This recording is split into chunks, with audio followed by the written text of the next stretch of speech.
Imagine becoming the kind of person who stays calm in chaos, who keeps moving forward no matter what life throws at them. Someone who doesn't break when things get hard, but gets stronger. Someone who doesn't complain, doesn't panic, just handles it. That kind of strength isn't magic. It's built, one mindset shift at a time. But let's be honest. How often do you let small problems ruin your day? How often do you react instead of respond, worry instead of act, get frustrated instead of focused? Most people go through life like leaves in the wind, blown around by emotions, by what others say, by things they can't control. But you're not here to be like most people. You're here to become stronger than them, not out of ego, but out of principle. Today, you're going to discover 50 Stoic lessons that will make you mentally stronger than 99% of people. These aren't just old quotes from dead philosophers. They are tools, powerful, timeless tools, to help you take back control of your mind and your life. So get ready, because after this video, the way you see the world and yourself will never be the same again. Before we begin, I want you to make a commitment to yourself. Write in the comments, "I choose strength." This isn't just a phrase, it's a decision, a signal to your mind that from this moment forward, you're not here to be average, you're here to rise, you're here to lead. So write it down now, and let's begin. Number 1, don't outsource your peace. Your peace is yours. Don't hand it over to other people. Don't let someone's words, opinions, or behavior decide how you feel inside. That's not strength. That's slavery. You weren't born to be ruled by noise, by moods, or by other people's storms. You were born to lead yourself. Every time you say, "They made me angry," or "That ruined my day," you're giving away power that was never theirs to take. No one controls your mind unless you allow it. No event has the power to disturb you unless you let it in. Think about this. Would you leave the front door of your house open for anyone to walk in and make a mess? Then why do you do it with your mind? Why do you let every comment, every piece of bad news, every careless action from others walk in and destroy your inner calm? The Stoics knew this well. Epictetus said, "It's not things that upset us, but our judgment about things." That means your peace doesn't depend on what happens. It depends on how you choose to see it. And that's the key word, choose. You can choose to respond instead of react. You can choose to stay centered when others are losing their heads. You can choose to say, "This does not control me." Even if the world outside is loud, you can stay quiet inside. But this takes practice. Start small. The next time someone cuts you off in traffic, don't let it shake you. The next time someone speaks with disrespect, don't let their weakness pull you down. The next time plans change or things go wrong, remind yourself, "I am still in control of how I respond." Make your peace your responsibility, not the world's, not your partner's, not the internet's, yours. Because the truth is, the moment you stop outsourcing your peace, you start building unshakable strength. Absolutely. Here's a refined and expanded 500-word version of number 2. Refuse to be ruled by impressions, written in the same style and tone throughout, with simple, direct language. Number 2, refuse to be ruled by impressions. Every day your mind is flooded with thoughts, reactions, opinions, and assumptions. They come fast. They come without warning. You see something, you hear something, you feel something, and before you know it, your mind has already decided what it all means. That's the danger of impressions, the first thoughts that enter your mind without being questioned. They feel real. They feel true. But most of the time, they're not. Most of the time, they are emotional, not logical. They are fast, not thoughtful. And if you don't stop to examine them, they will control you. Someone ignores your message. You assume they're mad at you. A friend gets good news. You feel jealous instead of happy. You mess up once, and you tell yourself you're a failure. These are all impressions. They are quick, they are loud, and they lie. The Stoics warned us, never trust the first reaction. Marcus Aurelius, the philosopher-emperor, wrote, "Don't let your mind be hijacked by the first impression." Why? Because the first thought is often a trap. It is filled with emotion. It pushes you to act without thinking, and it almost always takes you away from peace. But here's the good news. You are not your first thought. You are the one who sees it. You are the one who decides what to do with it. This is your power, to pause. When a thought comes, pause. When an emotion rises, pause. When something feels urgent, pause. That pause is everything. It's the space where self-control lives. It's the space where wisdom begins. Ask yourself, is this thought true? Do I have proof? Is this helping me or hurting me? Am I seeing clearly or through emotion? Don't just follow the impression, challenge it. That's what makes you strong. Most people live on autopilot. They believe every thought that enters their mind. They react to every feeling. They follow every story their brain tells them, without stopping to ask if any of it is real. But not you. You're learning to lead your mind, not be led by it. You're learning to question first thoughts, not obey them. And yes, it takes practice. It takes discipline. It takes awareness. But each time you pause and look deeper, you're training your mind to be calmer, clearer, stronger. Remember this, impressions are like shadows. They look like something solid, but if you walk up to them, you'll see there's nothing there. Don't fight shadows. Don't chase them. Just turn on the light of reason. You are not here to be ruled by every thought. You are here to rule over your mind with clarity and strength. So next time your emotions rise or your thoughts race, don't follow. Don't react. Pause, breathe, think. Refuse to be ruled by impressions. That's how you stay free. That's how you stay strong. Number 3, train against indignation. Indignation is the feeling that something is unfair, that someone wronged you, that you deserve better. And while it might feel justified in the moment, it's one of the fastest ways to lose your peace and your power. Think about it. Someone cuts in line. Someone speaks to you with disrespect. Someone makes a decision that affects you, and they didn't even ask for your input. Your chest tightens. Your jaw clenches. Your mind goes, "How dare they?" That's indignation, anger mixed with pride. And if you let it control you, it turns small things into big problems. The Stoics knew this feeling well. That's why they trained against it.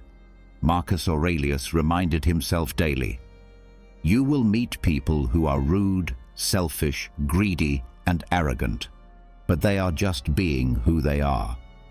He didn't say to like it. He said to expect it, to not be surprised by it, to not be ruled by it. When you react with indignation, you are giving your power away. You're letting someone else's behavior decide how you feel. You're turning into the very thing that upsets you. Harsh words, raised voices, tight fists. None of that is strength. That's just losing control.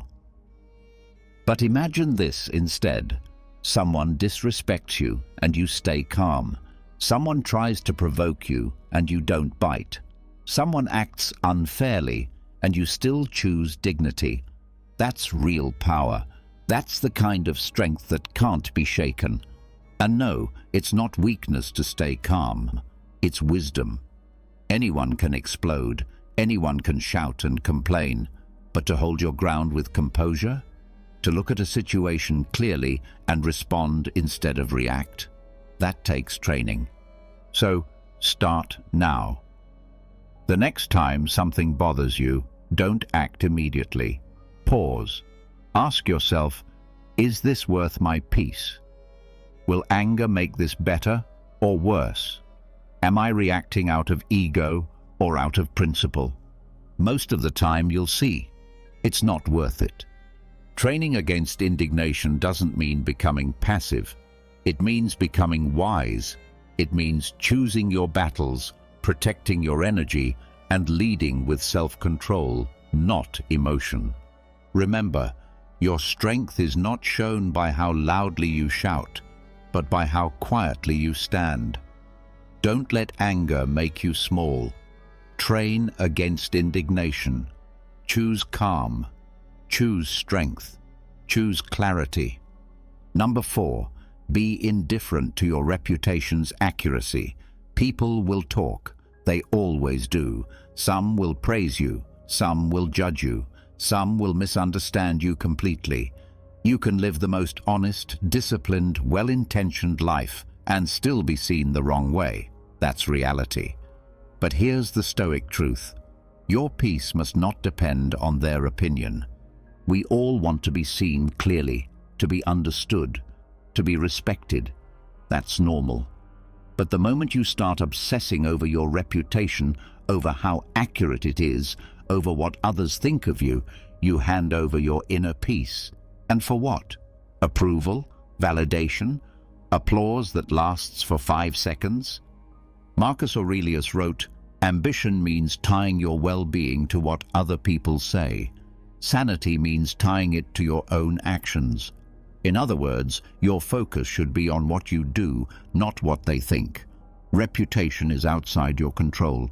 Effort, discipline, virtue, those are yours. Let's be clear.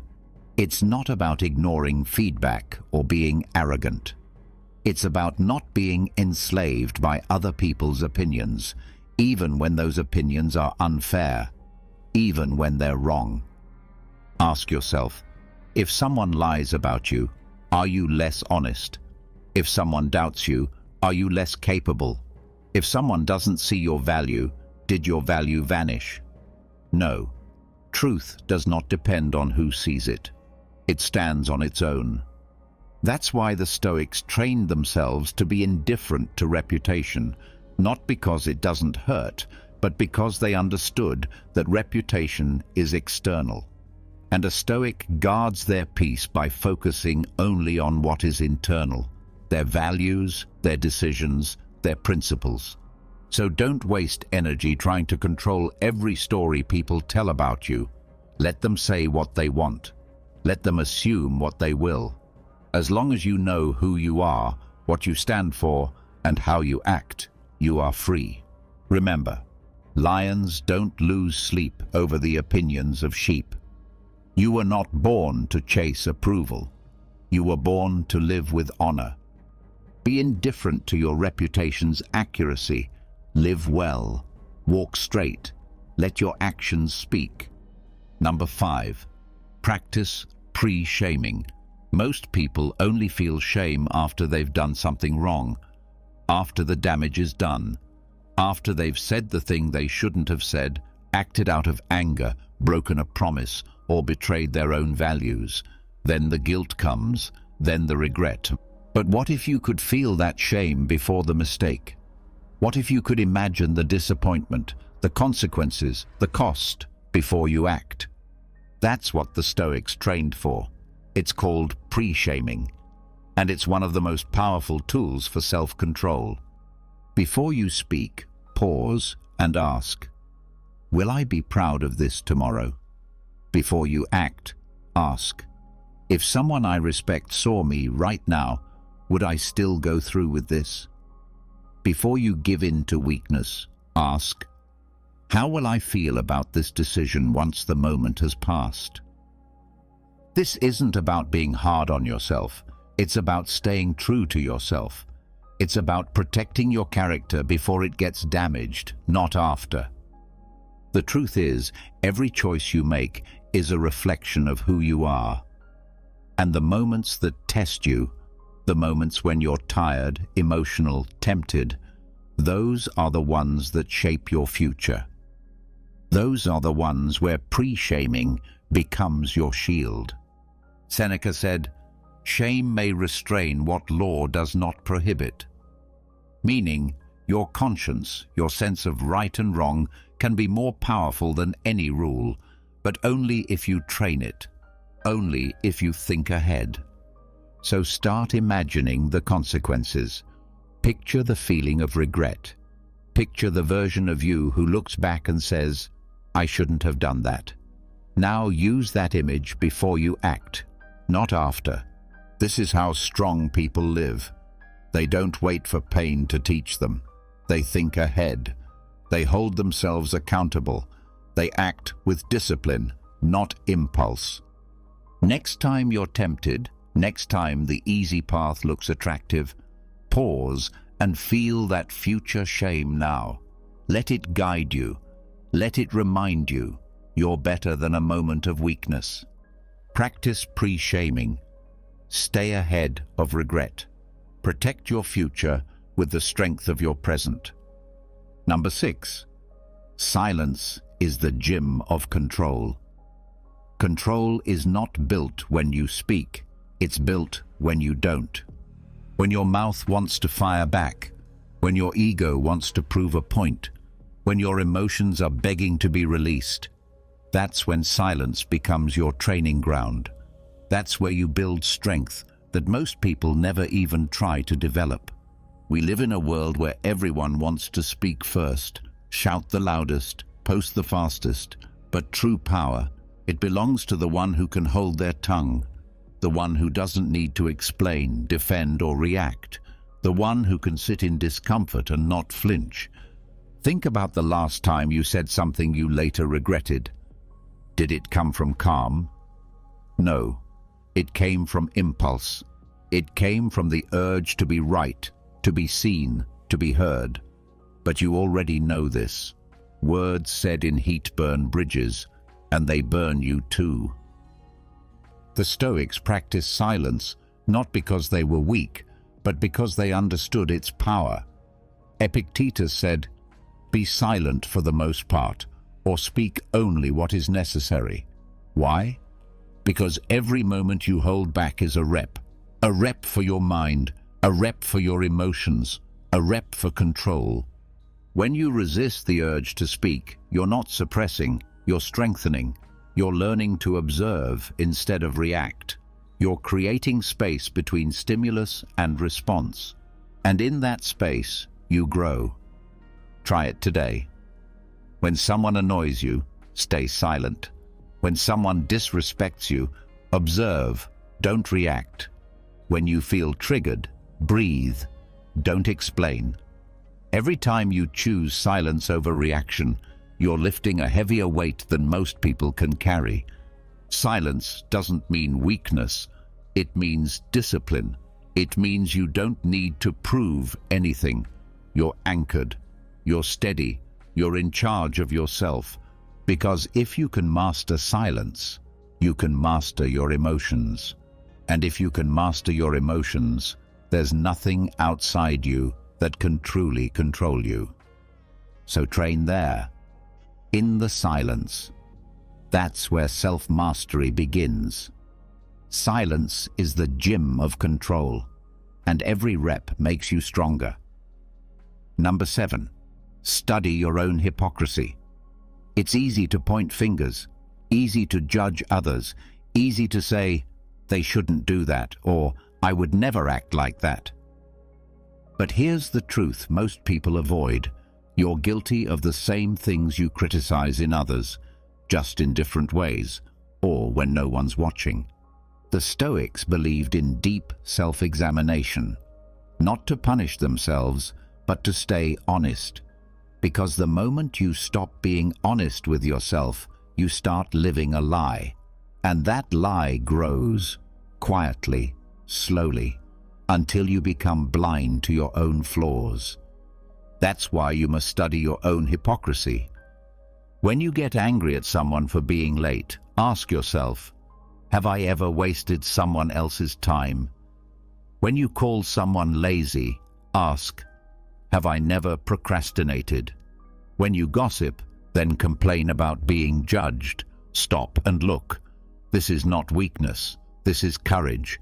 It takes strength to turn the mirror on yourself. Seneca wrote, "Let us look at our own faults and not just at the faults of others." Why? Because self-awareness leads to growth, and growth leads to peace. But here's the catch. Most people would rather defend their flaws than fix them. They'd rather pretend to be consistent than admit when they're not. That's ego, that's pride, and that's what keeps people stuck. You can't fix what you won't face. You can't grow if you pretend you're already perfect. So start keeping score, not of others, but of yourself. At the end of the day, ask, what did I criticize today that I also did? Did I expect something from others that I didn't live up to myself? Am I who I say I am, or just pretending? These questions will sting, but they'll also set you free, because when you start studying your own hypocrisy, something shifts.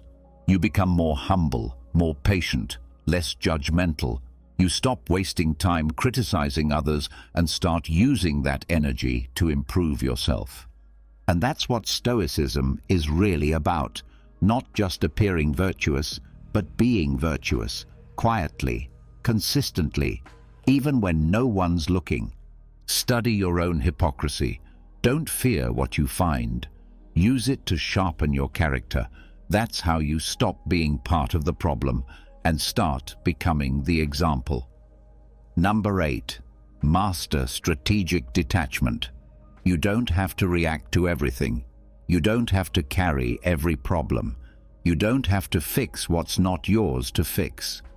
This is where strategic detachment comes in. Not coldness, not apathy, but strength. The strength to take a step back and see clearly. There's a difference between caring and clinging. There's a difference between being present and being consumed. The Stoics understood this. That's why they practiced detachment, not to escape life, but to engage with it wisely. Marcus Aurelius dealt with war, betrayal, disease, and death. But still, he wrote, "You have power over your mind, not outside events. Realize this, and you will find strength." He didn't say, ignore reality. He said, don't be ruled by it. That's detachment. That's strategy. Strategic detachment means stepping back from the storm so you can think clearly. It means protecting your emotions so you can lead with reason. It means understanding that if you get pulled into everything, you lose the ability to change anything. When a situation becomes heated, detach. When someone tries to trigger you, detach. When the world feels overwhelming, detach. Not by running away, not by giving up, but by taking a breath and saying, I will not be controlled by this. I will respond with clarity, not chaos. Detachment is not indifference. It's choosing not to let emotions hijack your actions. It's being involved, but not entangled. It's seeing clearly, not through the fog of impulse. You don't owe the world your stress. You don't have to pick up every emotional weight that's thrown at you. Strategic detachment allows you to help without drowning, to care without collapsing, to act without overreacting. It's not about building walls, it's about building perspective. Step back, breathe, observe, choose wisely. Master strategic detachment, because you can't control everything, but you can control how close you let it get. Number 9. Reject nostalgia. The past can be a trap. a soft golden prison made of memories, what-ifs and stories that are no longer true. You think about how things used to be, and it comforts you, or it hurts you. Either way, it pulls you out of the present. And the present is the only place you can actually live, act, and change. Nostalgia feels innocent, but it's dangerous. It whispers that the best days are behind you, that the past was pure, simple, better. But here's the truth. The past was never perfect. You just survived it. You adapted. You grew through it. And now you're here. The Stoics warned against clinging to time that's already gone. Marcus Aurelius reminded himself, the present is all we ever lose. Not because the past is bad, but because focusing on it keeps you from acting now. And the Stoic path is all about now, what you can do, what you can control, who you can become. Think about this. When you're stuck in nostalgia, you're not grateful for the present. You're disappointed by it. You're not moving forward.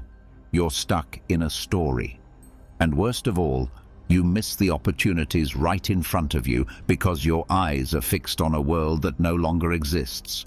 Reject nostalgia, not because the past wasn't valuable, but because it's already served its purpose. It taught you, it shaped you, but it cannot guide you.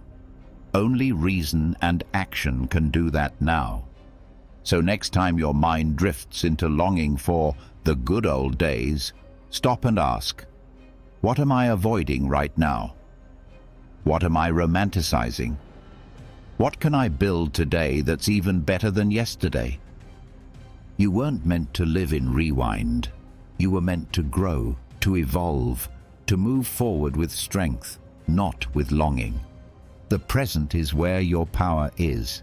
The past is just a chapter you've already written. You don't need to read it again and again. You need to write the next one, with clarity, with intention, and without chains. Reject nostalgia. Honor the past, but don't live there. Your life is happening now, so be here, fully. Number 10. See thoughts as echoes, not commands. Your mind speaks all day long. Thoughts rise, fall, twist, repeat. Some are useful, some are not. Some are wise, most are noise. But here's the truth. Just because a thought appears doesn't mean it must be obeyed.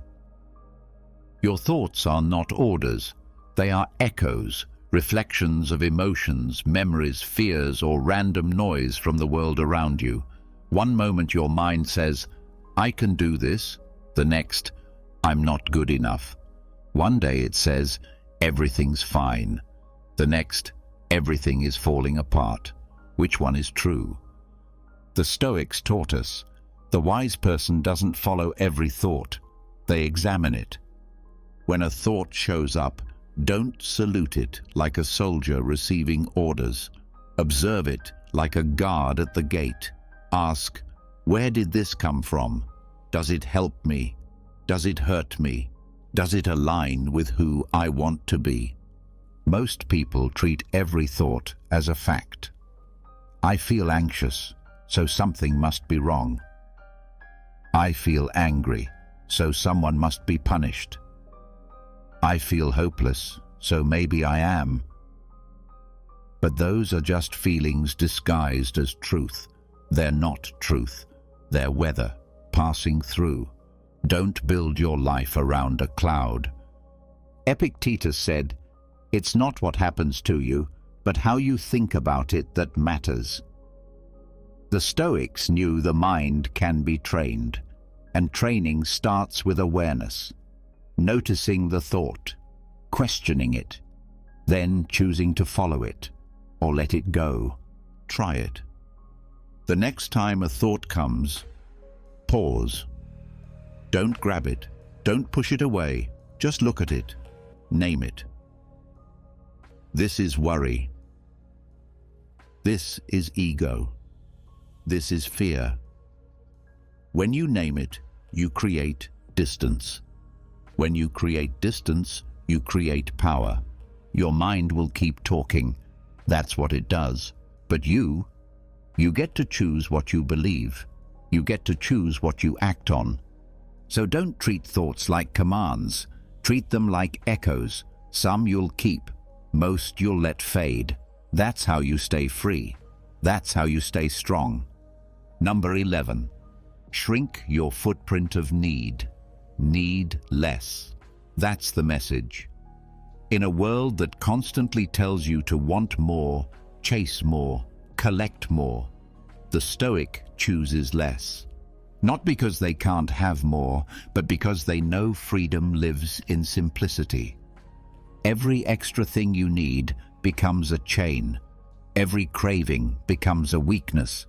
Every desire becomes a distraction from what truly matters. The more you need to feel okay, the more you give the world power over your peace. Seneca said, "Being poor is not having too little, it is wanting more." And he was right. Some people have everything, yet feel empty. Others have almost nothing, and still walk with calm and confidence. The difference? One controls their needs, the other is controlled by them. So shrink your footprint of need. Ask yourself, do I really need this? Or have I just been told I should want it? Would my peace disappear without it? If yes, then it owns you. The Stoics practiced this daily. They called it voluntary discomfort, sleeping on the floor, eating plain food, walking in the cold, not to suffer, but to remind themselves, I can be okay with less. Try it. Choose to go without sometimes. Delay gratification. Say no to comfort when it's easy to grab. Learn that you're stronger than your cravings, because every time you choose less, your mind gets clearer, your body gets tougher, your soul gets quieter, and you stop being a slave to things that don't actually matter. Don't misunderstand. Stoicism isn't about being poor or rejecting joy. It's about not needing excess to feel whole. It's about being complete within yourself. Most people build their lives around stuff, status, luxury, attention. But what happens when those things are gone? Who are you without them? That's what the Stoic trains for, to be content with little, to walk freely in a world full of noise and need. Shrink your footprint of need. The less you depend on, the more unshakable you become. And that's real power. Number 12. Delay praise as a discipline. You did something well. You finished the task. You stayed calm under pressure. You showed up with discipline. Naturally, a part of you wants to be seen, to be told, "Good job," to hear applause. That's normal. But here's the danger. If you start needing praise to stay motivated, you're no longer in control. Your motivation belongs to other people. The Stoics didn't chase applause. They chased virtue. They did what was right because it was right, not because someone clapped for them. Epictetus said, "If you want to improve, be content to be thought foolish and stupid." That's not about self-hate. It's about being strong enough to keep going even when no one notices. Praise feels good, but it's addictive. Once you get used to it, you start performing for approval instead of principle. You start asking, did they like it? Instead of, was it good? Was it right? And when the applause doesn't come, you hesitate, you slow down, or worse, you quit.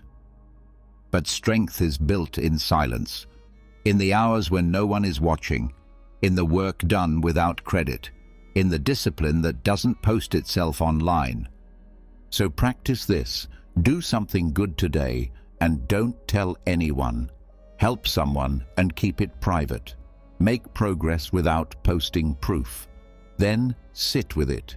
Feel the urge to be praised and don't feed it. That's your training.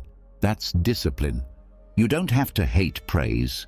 You just don't have to rely on it. Let it come if it comes, but never let it be your reason. When you delay praise, you train yourself to act from character, not ego. You build an inner standard that doesn't rise and fall with likes, comments, or compliments. Let your reward be the growth itself. Let your victory be the fact that you showed up and did the work. Delay praise as a discipline, not because it's wrong to be recognized, but because it's stronger not to need it. Number 13. Let go of the last word reflex. You don't always have to respond. You don't always have to correct. You don't need to win every argument, prove every point, or have the final say. That need, the craving to speak last, is not strength. It's ego, and ego is always loud, always defensive, always fragile. Let's be honest. How many times have you wasted your energy trying to win a conversation that didn't matter? How many times have you typed that message, sent that reply, made that sarcastic remark just to feel like you won? And then what? Did it bring peace or just more tension? The Stoics knew better. Epictetus said, "It is better to remain silent and be thought a fool than to speak and remove all doubt." Not because silence makes you weak, but because silence means you've chosen self-control over ego. The reflex to have the last word is driven by pride. It says, I need to be right, I need to be heard, I need to make sure they know. But Stoicism teaches the opposite. Let your actions speak. Let your peace speak. Let your restraint speak. You don't need to clap back. You don't need to explain yourself to everyone. Some people don't want clarity. They want control. Some people aren't listening. They're waiting for their turn to talk. Don't play their game. Instead, train yourself to pause. When someone insults you, stay calm. When someone misunderstands you, stay grounded. When someone twists your words, stay focused. Ask yourself, is this worth my energy? Does silence protect my peace better than words right now? Am I trying to be helpful or just trying to be right? Letting go of the last word doesn't mean you're weak. It means you're wise enough to know that truth doesn't need to shout, that dignity doesn't argue, that real strength is calm, not loud. So next time the urge rises, the itch to reply, correct, or clap back, pause, breathe, let it pass, let them talk, let go of the last word reflex. Choose stillness over noise. That's how you rise above. That's how you lead. Number 14. Refuse unearned opinions. Everybody has an opinion. Most give it freely, loudly, without being asked. But here's the truth. Not every opinion deserves your attention. Not every voice should enter your mind. And not every critic has earned the right to speak into your life. The Stoics understood this.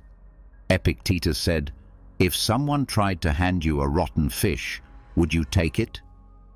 Then why do you accept worthless opinions, judgments from people who don't know your path, don't share your values, and wouldn't carry the weight you carry? You must learn to separate noise from wisdom. If someone hasn't done the work, their opinion on your effort means nothing. If someone wouldn't trade places with you, if they wouldn't live with your choices, your pressure, your mission, why let their words shape your path? Look around. Most people are quick to speak and slow to understand. They judge from the outside. They speak from insecurity, not insight. They don't see the late nights, the quiet discipline, the inner battles. All they see is a moment, and they think they know the whole story. Don't argue. Don't defend. Just remember, they didn't earn the right to shape you. Now, this isn't about arrogance. It's not about rejecting all feedback. It's about having a filter, a strong one. If the person giving advice lives by the same values, if they've walked the road you're walking, if they speak with humility and care, listen. But if they haven't earned it, let it go. Practice this.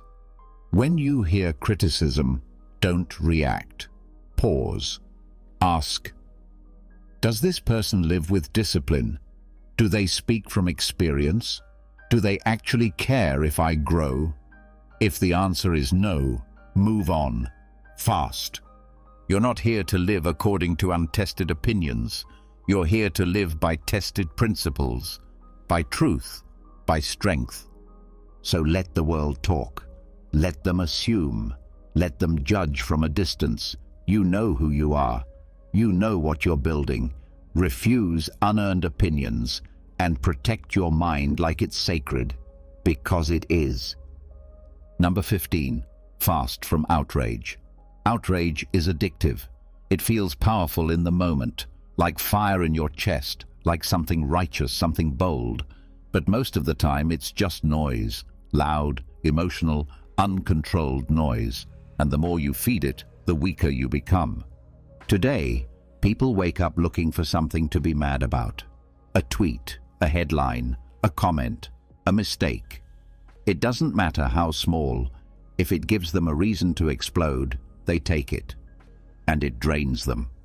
Hour by hour, day by day, they burn themselves out over things they cannot control.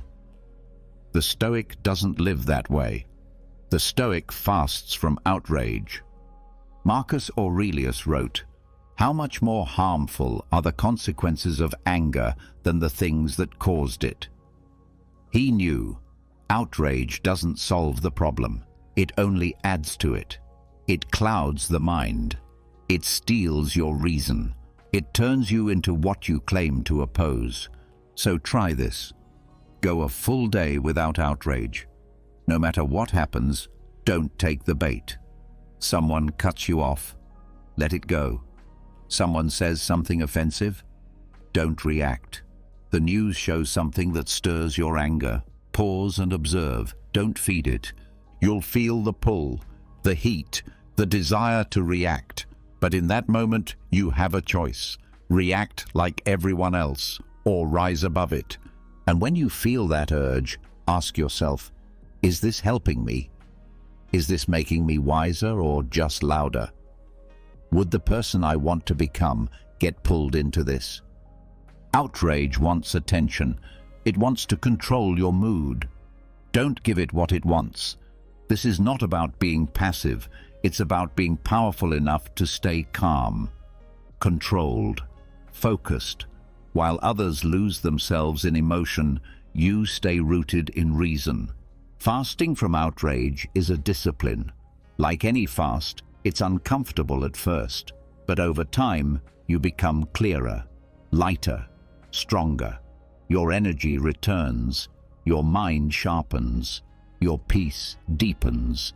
Fast from outrage, reclaim your clarity, protect your power, because your peace is too valuable to be traded for a moment of noise. Number 16. Decelerate your ambitions. Ambition is powerful. It drives you to grow, to improve, to achieve. But unchecked ambition is a trap. It makes you restless. It blinds you. It pushes you to chase more, faster, harder, without stopping to ask why. That's why you must learn to decelerate your ambitions. Not stop them, not kill them. Just slow them down, on purpose. That's the discipline. In today's world, everyone is sprinting. Bigger goals, more wins, faster timelines. It looks like progress, but often it's panic in disguise. The Stoics warned against this. Seneca wrote, "He who is everywhere is nowhere." When you rush through life chasing a dozen goals, you lose depth, you lose presence, you lose peace. Ask yourself, what's the point of reaching the finish line if you're burned out, bitter and blind to the life you raced past? Decelerating your ambitions doesn't mean losing hunger. It means regaining control. It means choosing depth over speed, quality over noise, direction over motion. You don't have to say yes to every opportunity. You don't have to constantly prove yourself. You don't have to beat the clock. Growth that is rushed is often growth that cracks. You build stronger when you build slowly, intentionally, with awareness. Take a breath. Look around. Ask yourself, is this goal mine or just something I picked up from comparison? Am I moving toward meaning or just moving to keep up? Is faster actually better or just louder? The Stoic life is not a race. It's a walk with purpose. You move forward, but you stay grounded. You climb, but not in panic. You grow, but with peace in your chest. And here's the paradox. When you slow down your ambitions, you make them stronger.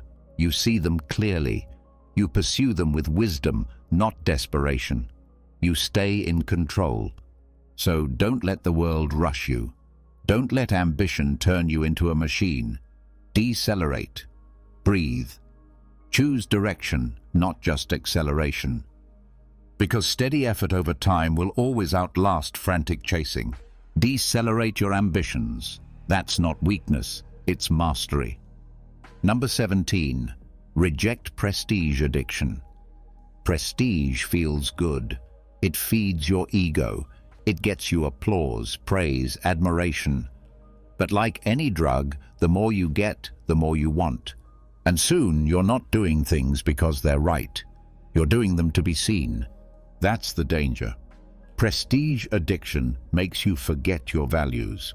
It makes you choose appearance over substance. You start chasing titles, recognition, popularity. You start asking, will they notice? Instead of, is this meaningful? The Stoics warned against this. Marcus Aurelius, an emperor, reminded himself daily not to let praise corrupt him. Do not waste what remains of your life in speculating about others. It hinders your purpose. He knew that fame fades, status fades, but character, that stays. Prestige addiction is subtle. You might think you're being ambitious, driven, focused. But if your happiness depends on being admired, you've already lost control. Because the moment people stop clapping, you stop moving. The moment you're not noticed, you feel like you've failed. But you don't exist to be liked. You exist to do what's right. So how do you break free? Start by doing things that no one sees. Acts of discipline, service, patience, done in silence. Build in the dark. Train when no one is watching. Make decisions based on values, not attention. And remind yourself, the work matters more than the credit. Ask yourself, would I still do this if no one ever knew? Would I still act this way if there was no reward? Am I building a life or just an image? That's the test, and that's the path to strength. Remember, prestige is given, but integrity is chosen. One fades, the other lasts. Reject prestige addiction. Do good quietly. Be excellent when no one's watching. Because your worth isn't measured by how many people admire you. It's measured by how few people you need to. Number 18. Practice vanishing without anxiety. You don't always have to show up. You don't always have to explain. You don't always have to be visible, active, present in every space. Every conversation, every scroll, every update. There is quiet strength in disappearing, without guilt, without fear, without anxiety. But let's be honest, most people panic when they feel unseen. They fear being forgotten. They worry that stepping back means falling behind, so they stay plugged in, constantly present, always performing, always proving. The Stoics lived differently. They didn't chase attention. They didn't fear silence. Marcus Aurelius ruled an empire, yet he reminded himself, retreat into yourself. He knew solitude is not loneliness. It's clarity, it's power, it's where you meet your mind again.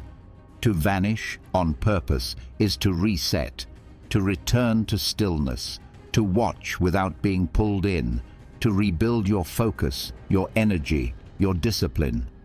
Not every moment is meant to be shared. Not every feeling needs a reaction. Not every phase of growth happens in public. Disappearing is not a weakness, it's a choice. It's saying, I don't owe the world constant access to me. I don't need to explain my silence. I can take time to sharpen in the shadows. And yes, at first, it's uncomfortable. The urge to check in, to post, to respond. It lingers. You feel like you're missing something. But sit with that discomfort. Let it pass. Let your presence be intentional, not reactive, not desperate, not automatic. Practice this. Vanish for a while. Not forever. Just long enough to breathe, to think, to observe. Step away from the noise. Let people wonder. Let the world move on without you. And watch how calm you become. You'll realize something powerful. You were never lost. You were just too surrounded to see clearly. When you come back, you'll return with more focus, more strength, and more peace. Because you didn't disappear out of fear. You did it with discipline. Practice vanishing without anxiety. Not to escape life, but to return to it stronger. Number 19. Be your own censor. You don't need someone watching over your shoulder. You don't need a crowd to keep you accountable. You don't need rules posted on the wall. If you want to live with strength, with discipline, with honor, you need to become your own censor. That means you monitor your own thoughts, your own speech, your own actions, not out of fear, but out of principle. Not because someone is judging you, but because you hold yourself to a higher standard. Most people only behave when they're being watched. They act respectful when someone important is in the room. They work hard when the boss walks by. They stay polite when they know it'll be seen. But the Stoic doesn't need an audience. The Stoic leads themselves, especially when no one is watching. Epictetus said, "Know first who you are, and then adorn yourself accordingly." In other words, once you know the kind of person you want to be, start acting like it, without needing reminders, applause, or pressure. Being your own censor means catching yourself in the small moments. You're about to lie. Stop yourself. You're tempted to cut corners. Remember your principles. You feel like speaking out of anger. Pause and choose better. Not because you'll be punished if you don't, but because you respect yourself enough not to slip. Ask yourself, would I still do this if it were recorded? Would I be proud of this decision if I saw it from the outside? Am I living by my values or just avoiding guilt? This is not about being rigid or self-critical. It's about living with clarity and self-respect. It's about having an internal compass that doesn't waver, no matter what the world is doing around you.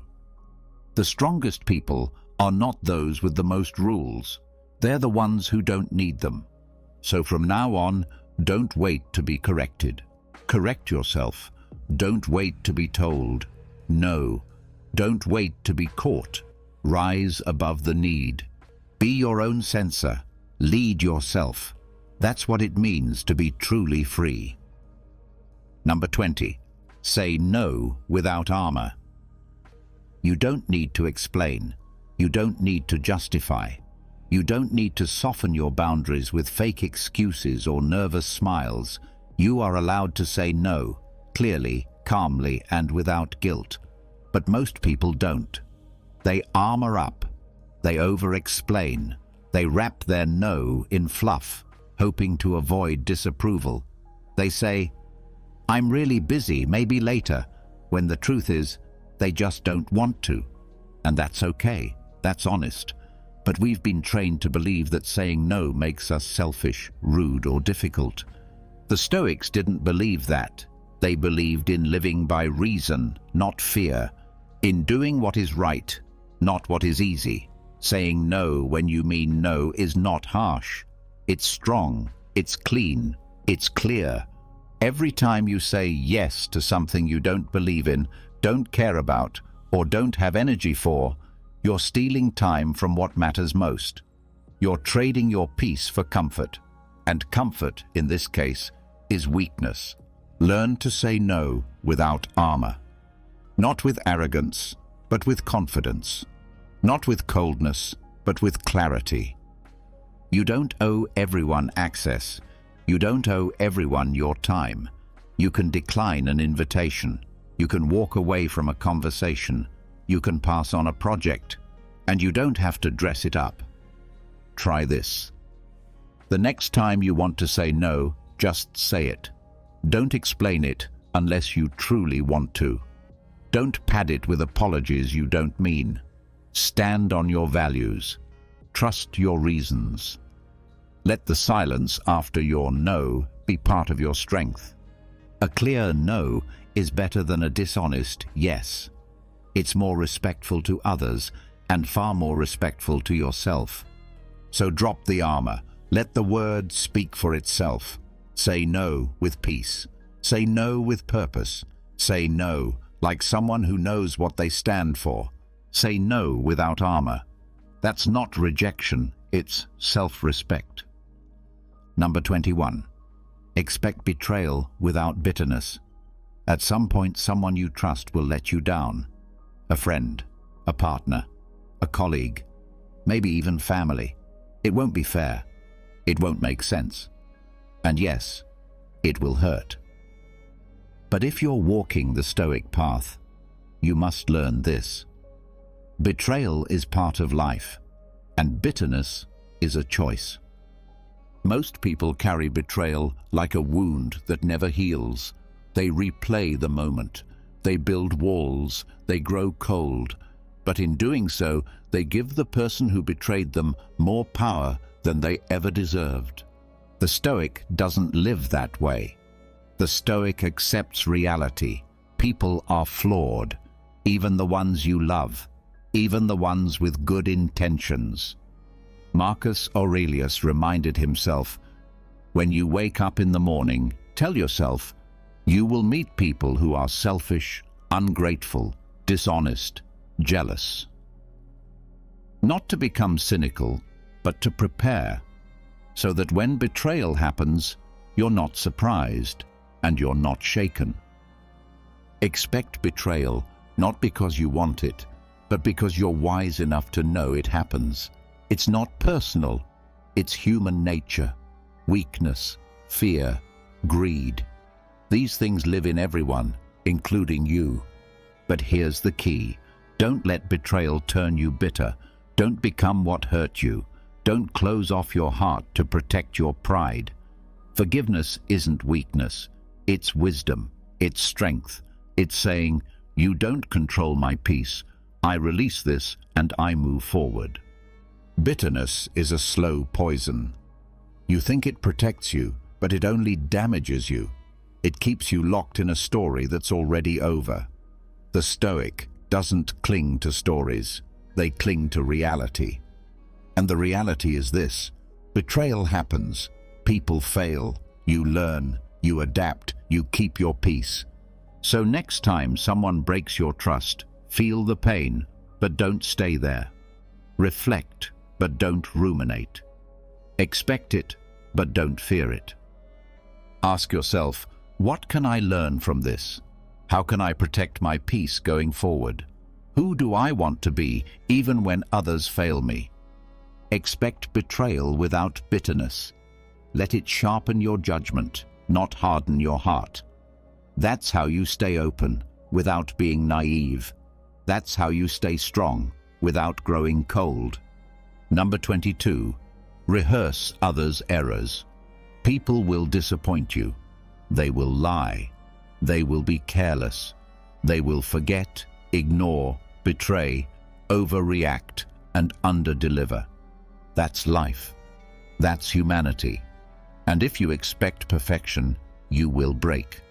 But if you rehearse their errors, prepare for them ahead of time, you stay strong, calm, and unshaken.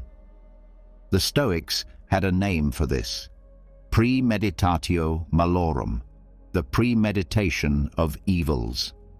Marcus Aurelius began each day by imagining the rudeness, the selfishness, the ignorance he would face, not to become bitter, but to build mental armor, to walk into the world ready, not reactive. You don't rehearse others' errors to judge them. You do it to stop being surprised. You know someone will speak out of turn. Someone will cut you off. Someone will take credit for your work.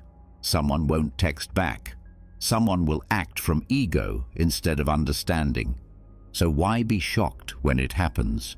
Rehearsing it doesn't mean you expect the worst from everyone. It means you are choosing wisdom over fantasy. It means you're preparing your mind the same way a soldier trains for battle, before the battle begins.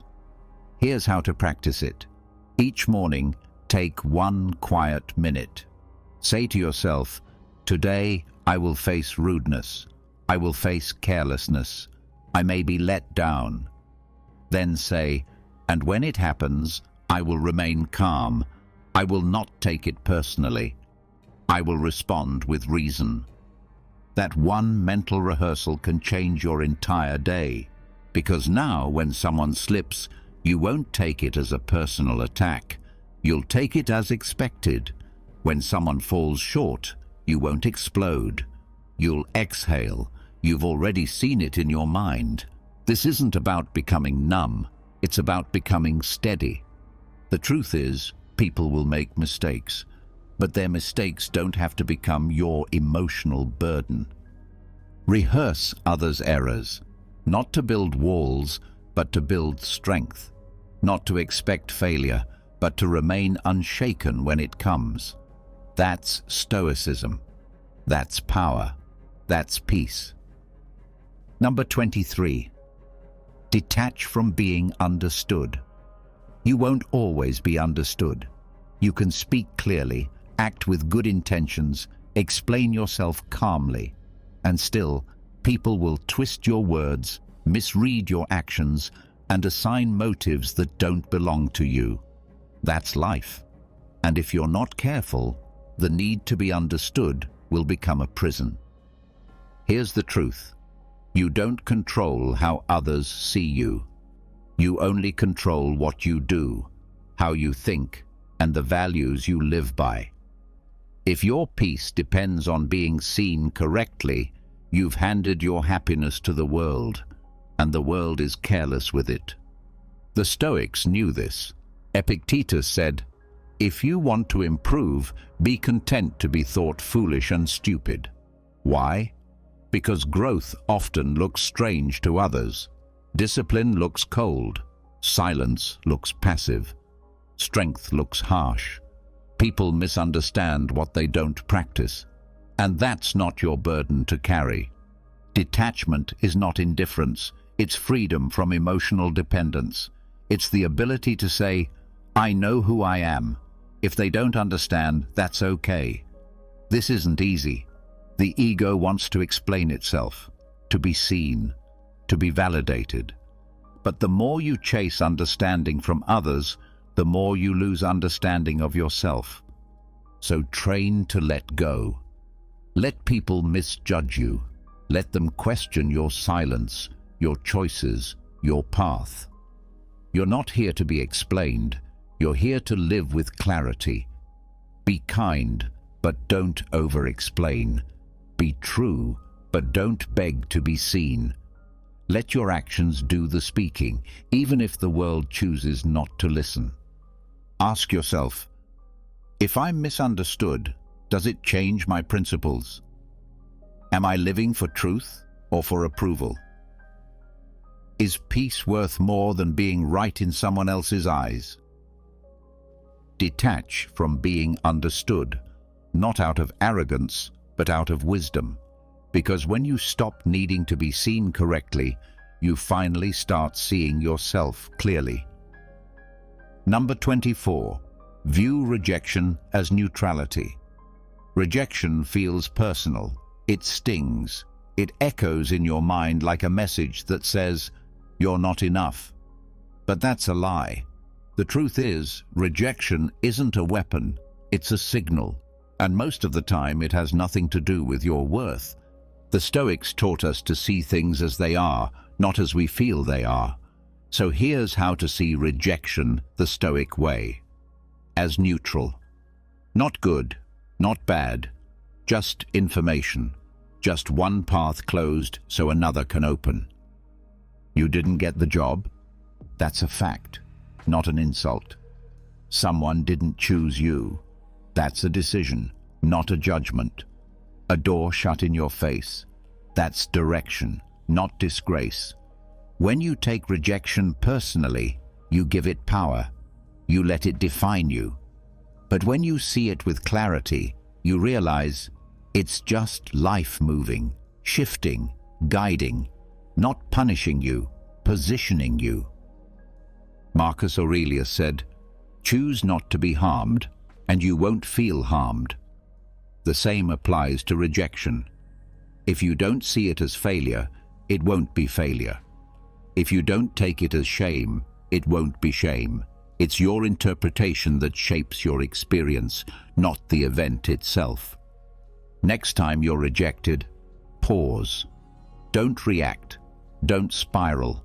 Just ask, is this really an attack, or is it just a redirection? Am I actually hurt, or am I just surprised that things didn't go my way? Is this rejection saying I'm unworthy, or just saying, not this, not now? Most rejection isn't personal. It's timing, it's fit, it's chance. And even when it is personal, it still doesn't define you. It just reveals who or what isn't aligned with your path. You don't have to fight rejection. You just have to stop clinging to it. Let it pass through you like wind. Let it move you without breaking you. So don't fear it. Don't resent it. Don't carry it. View rejection as neutrality. Not an enemy, not a failure, just a message. And sometimes that message is simply, keep going. Number 25. Let others win in perception. Let them think they're ahead. Let them believe they've won. Let them walk away with the final word, the louder voice, the applause, the spotlight. If it brings them peace, let them have it. Because the Stoic doesn't play for appearances. The Stoic plays for truth, for substance, for inner stillness. We live in a world obsessed with how things look. People build their entire identities around image. They want to be seen as successful, as powerful, as right, even when they're not. And that's fine. Let them play that game. But don't get pulled into it. You have nothing to prove. Your value is not up for debate. If someone misunderstands you, twists your words, downplays your efforts, let them win in their own mind. That's their reward. Yours is peace. Seneca said, "It is the power of a great mind to be unmoved by praise or blame," meaning, whether they clap or criticize, you remain steady. Whether they think you're the hero or the fool, you remain rooted. That's strength, not the need to be right, but the strength to walk away when being right no longer matters. Ask yourself, do I need to be seen winning, or do I need to live well? Am I trying to look strong or be strong? Is my pride louder than my principles? The ego screams, "They can't think that about me." But wisdom whispers, "Let them. You know who you are." This doesn't mean you let people walk over you. It means you choose your battles. You stop fighting for appearances. You stop spending energy trying to control how others see you. Instead, you control how you show up, calm, clear, unbothered. So when someone plays the game of perception, smiling louder, speaking faster, performing confidence, step back. Let them have it. Let others win in perception. You win in peace. You win in truth. And that's a prize few people ever earn. Number 26. Train in invisible service. Do good and don't announce it. Help others and tell no one. Serve quietly without expecting thanks, praise, or recognition, because the highest kind of strength is the kind that doesn't seek attention. It just acts silently, consistently, out of principle. We're taught to showcase everything, every kind gesture, every charitable act, every moment of discipline. But the Stoic sees through this. The Stoic knows, if you only serve to be seen, you're not serving, you're performing. True service doesn't care who's watching. It isn't loud. It doesn't post about itself. It simply asks, what's the right thing to do? And then it does it. Marcus Aurelius was the most powerful man in Rome, yet he reminded himself, when you have done a good deed, do not seek applause. The deed is enough. Why? Because the goal of action is impact, not credit. The work matters more than the recognition. The world doesn't need more performers. It needs more people who quietly carry the weight. So train yourself. Pick up what someone dropped. Say nothing. Offer a kind word. Expect nothing back. Help someone struggling. Walk away without a story to tell. This isn't weakness. It's discipline. It's humility. It's power under control. Ask yourself, would I still do this if no one ever knew? Am I doing this to help or to be seen helping? Can I let go of the need to be noticed and just live by my values? Because real strength doesn't need applause. Real goodness doesn't need witnesses. And real service, the kind that changes you, is done in silence. Train in invisible service. Do the right thing and walk away, not for them, not for your image, but for your soul. Number 27. Use others' flaws to train your patience. People will test you. They'll be rude. They'll talk over you. They'll act selfish, careless, unreliable. You'll be tempted to snap, to judge, to lose your cool. But what if, just what if, you saw those moments as training? That's what the Stoic does. Every flaw you notice in someone else is a chance to grow stronger yourself.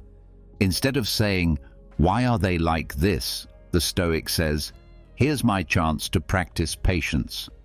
Marcus Aurelius reminded himself daily, when you wake up, expect to meet people who are arrogant, dishonest, envious, and selfish. He wasn't being negative, he was preparing himself. Because when you expect imperfection, you don't take it personally, you don't react, you stay grounded. Think about it. You train your body by lifting weights. You build muscle through resistance. Patience is the same. You build it through difficulty, through tension. And what better resistance than someone's bad behavior? Someone interrupts you? Practice listening without needing to speak. Someone speaks harshly? Practice responding with calm. Someone disappoints you? Practice grace instead of resentment. This doesn't mean you excuse harmful behavior. It means you don't let it shape you. You use it as fuel to shape yourself. Ask yourself, am I letting their weakness weaken me? Or am I using this to strengthen my discipline? Can I remain calm, not because they deserve it, but because I do? This mindset changes everything. Instead of being reactive, you become intentional. Instead of being drained by people, you're sharpened by them. You start seeing every frustrating moment as a quiet opportunity to stay still when your emotions rise, to breathe when you want to speak, to lead by example when others fall short.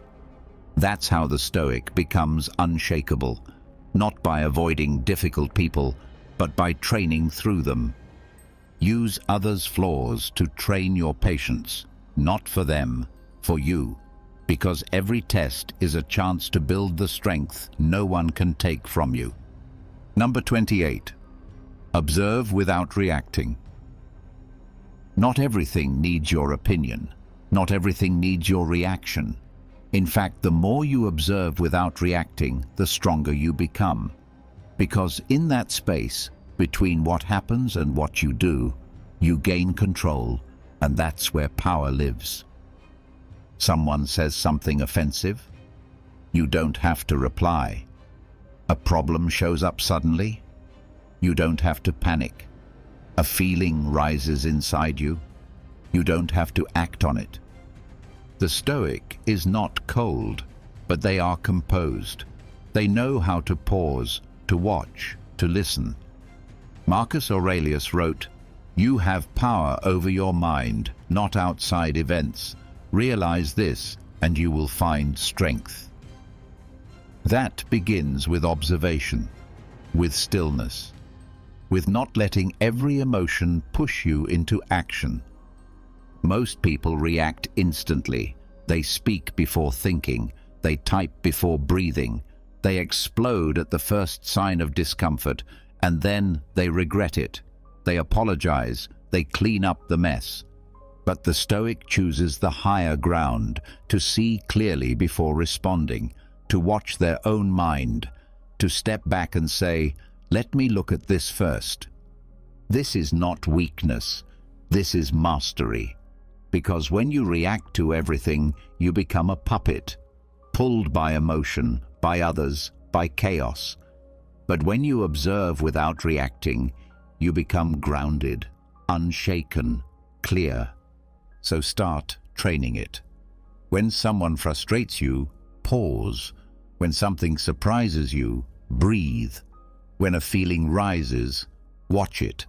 Don't judge it, just observe. Ask yourself, what's really happening here? Is this worth my energy? Am I responding with wisdom or just reacting out of habit? Silence is powerful. Stillness is strength. You don't have to fight every battle. You don't have to answer every insult. You don't have to move just because something stirs. Observe without reacting. Let the storm pass. Let the noise fade. And when you do act, do it with clarity, not impulse. That's how you lead yourself. That's how you lead others. Number 29. Watch your face. You speak even when you say nothing. Your face, your eyes, your mouth, your posture, it all reveals what's going on inside. Disapproval, frustration, arrogance, impatience. Even if your words are calm, your face might betray the truth. That's why the Stoic watches their face, not for vanity, but for discipline. They know that self-control isn't just in how you talk, it's in how you hold yourself when you're tested.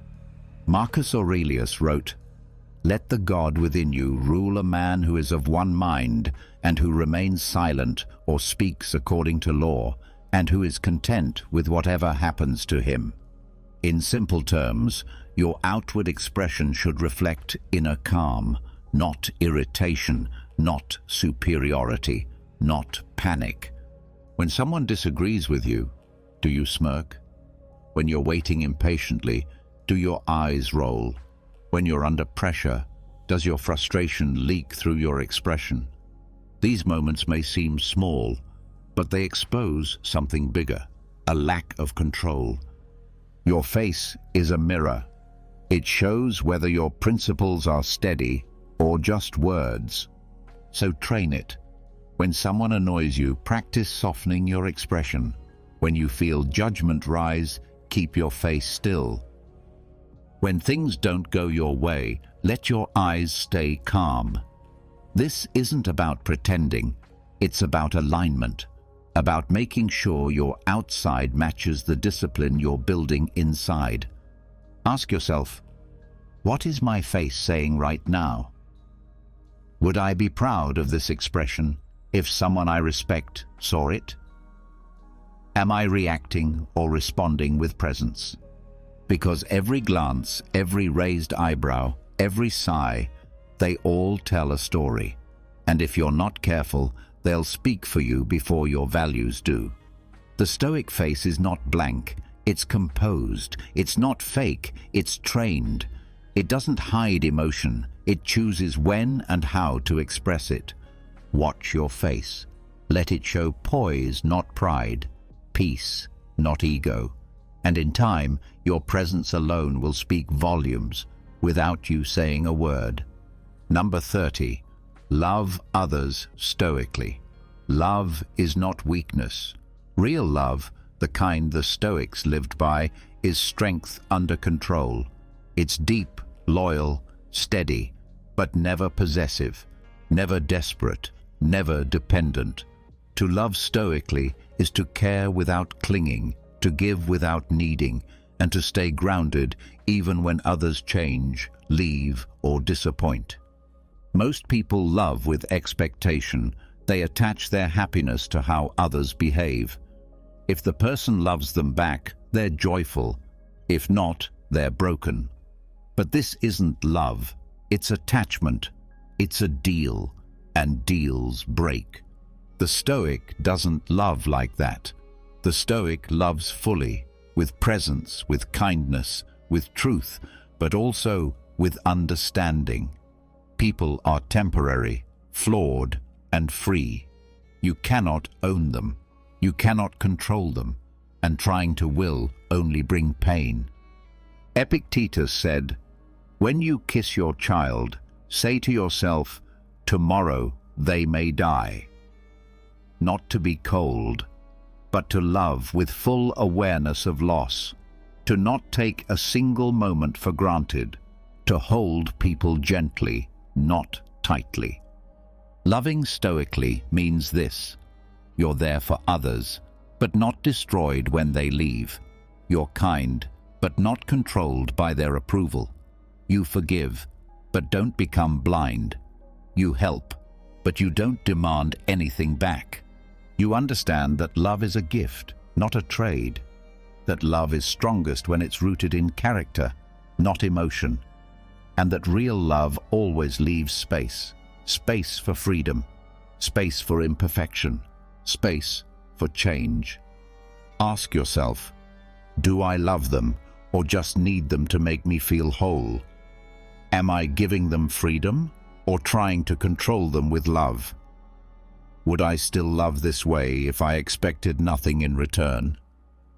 Because the goal is not to stop loving.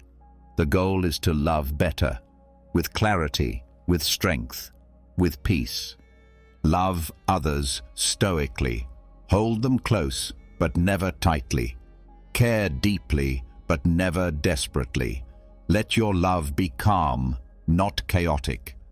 That is how the Stoic loves, with open hands, open heart, and an anchored soul. Number 31. Die before you die. One day, your time will run out. Your heart will beat for the last time. The world will go on, and you won't be in it. That truth scares most people, so they ignore it, they avoid it, they pretend they have more time. But the Stoic faces it, clearly, calmly, daily. To die before you die means to remember your death now, while you're still alive. Not in a dark or depressing way, but in a way that makes you sharper, wiser, more present. Seneca said, "He who learns to die unlearns to be a slave." Why? Because once you truly accept that everything ends, your fear ends, your attachments weaken, your pride fades. What once controlled you no longer does. You stop wasting time. You stop waiting for the right moment. You start living on purpose. Ask yourself, if I had a year left, what would I change? If I had a week left, what would I say and to whom? If today was my last, what would truly matter? Let those questions shape how you live. When you die before you die, your priorities shift. You speak more honestly. You let go of petty things. You stop chasing things that don't fulfill you. You forgive faster. You become harder to offend. Death stops being something to fear and starts being your greatest teacher. The Stoics practiced this constantly. Marcus Aurelius reminded himself that he was a soul carrying a corpse, that every day was borrowed, that each morning was a gift. So when challenges came, he didn't complain. He remembered, I'm still here. I still have time. I still have work to do. So die before you die. Strip away what doesn't matter. Detach from ego. Let death remind you how to live, not someday, but now. Because when you live with death on your shoulder, you stop living small. You stop hesitating. You start showing up fully. And when your final day truly comes, you'll meet it ready, with peace, not regret, with strength, not fear, because you've already died once. And from that, you learned how to live. Number 32. Treat every conversation as your last with them. You never know when it will be the final time, the final word, the final look, the final goodbye. And most people don't realize it until it's too late, until the silence is permanent, until the door never opens again. That's why the Stoic trains their mind daily to speak as if this could be the last time. This isn't about fear, it's about presence. It's about waking up to the truth that nothing is promised, especially not time with people you care about. So you stop taking small moments for granted. You stop rushing through conversations. You stop treating people like they'll always be there, because they won't. Epictetus reminded his students, you are a mortal talking to mortals, meaning no one's time is guaranteed, not theirs, not yours. Every person you speak to is here now, but could be gone tomorrow. And if that thought humbles you, good, let it. Next time you speak to someone, slow down. Look them in the eye. Listen, not to reply, but to understand. Speak, not just to fill space, but to say something that matters. Leave them better, even if only with a kind word or a moment of respect. Ask yourself, if this were our last conversation, would I be proud of how I showed up? Did I give them attention or just words? Did I speak from ego or from care? This mindset doesn't make you sad, it makes you intentional. It makes you choose your words wisely. It makes you love without hesitation and forgive faster. It makes you live with fewer regrets. The Stoic doesn't fear the end, they prepare for it. And in doing so, they live more fully in the present. They leave nothing unsaid, nothing assumed, nothing wasted. So practice it, even in small talks, even in difficult moments. Speak with honesty, act with warmth. Let people feel that they mattered in your presence. Treat every conversation as your last with them, because one day it will be. And when that day comes, you'll be grateful you spoke with your heart, not your ego. Number 33. Measure days by integrity, not productivity. In today's world, you're told to measure your day by output. How much you got done, how fast you moved, how many tasks you checked off.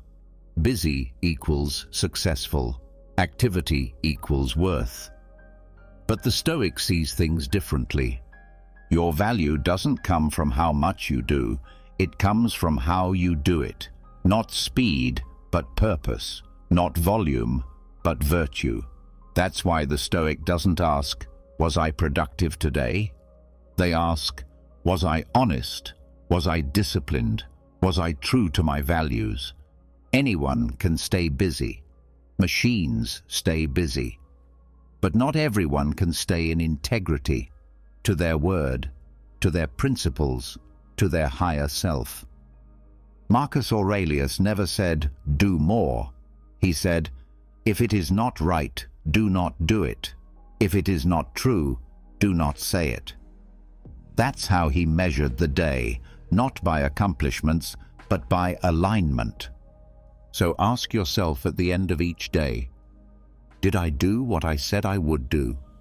Did I show up with patience, honesty, and strength? Did I cut corners to look efficient? Or did I stay true to what matters?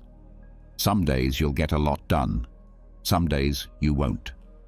That doesn't mean you failed, but if you lied, if you acted from ego, if you betrayed your values just to feel productive, then no list of tasks can save you. You want to live like a Stoic. Build your day on character, not image, not hustle, not metrics. Character. Choose quality over quantity. Choose depth over motion. Choose right over easy. And when you lay your head down at night, don't count how much you did. Count how well you lived. Measure your days by integrity, not productivity. That's how you stay centered in a world that's always racing. That's how you build a life that actually means something. Number 34. Shrink eternity into urgency. You don't have forever. Stop living like you do. The clock is ticking, not just in the background, but right in front of you. Every hour you delay, every moment you waste, every excuse you feed, it's time you'll never get back. And yet, most people move through life like they have an unlimited supply of it. They say, someday, as if it's guaranteed. I'll start when I'm ready. I'll do it when things calm down. I have time. But the Stoic sees through the illusion. Marcus Aurelius wrote, "You could leave life right now. Let that determine what you do, say, and think." That's not morbid, that's powerful. It means live like it matters. Now, shrink eternity into urgency. Don't wait to feel ready. Don't wait for permission. Don't wait for the perfect moment. It doesn't exist. What exists is now, and it's all you truly own. You keep thinking you have time, but time isn't lost in years. It's lost in minutes, in distractions, in overthinking, in postponing the work, the change, the hard conversation. You don't need more time. You need more intention. So act, speak, build, begin. Start writing the book. Make the call. Fix the habit. Apologize. Let go. Begin again. Not tomorrow, now. Ask yourself, if this day was my last, how would I spend it? What would I regret not doing if this week slipped away? Am I living with urgency or just running in circles? Urgency isn't about panic. It's about presence. It's about treating your time like it matters, because it does. It's about recognizing that every day is a piece of your life being spent, and once it's gone, it doesn't come back. Shrink eternity into urgency, not to rush, but to focus, not to fear, but to live fully. The future is just a hope. The past is already written, so honor the moment in front of you and use it well. Number 35. Avoid the illusion of preparation. Planning is wise, reflection is useful, learning is necessary, but there's a fine line between preparing and hiding behind preparation. The Stoic sees that line clearly. Most people don't. You say you're getting ready, you say you're still researching, you say the timing's not right yet, but deep down you know the truth.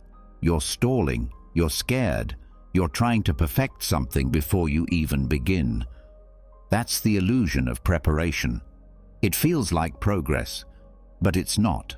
It feels productive, but it's really avoidance dressed as planning. The Stoics didn't waste time.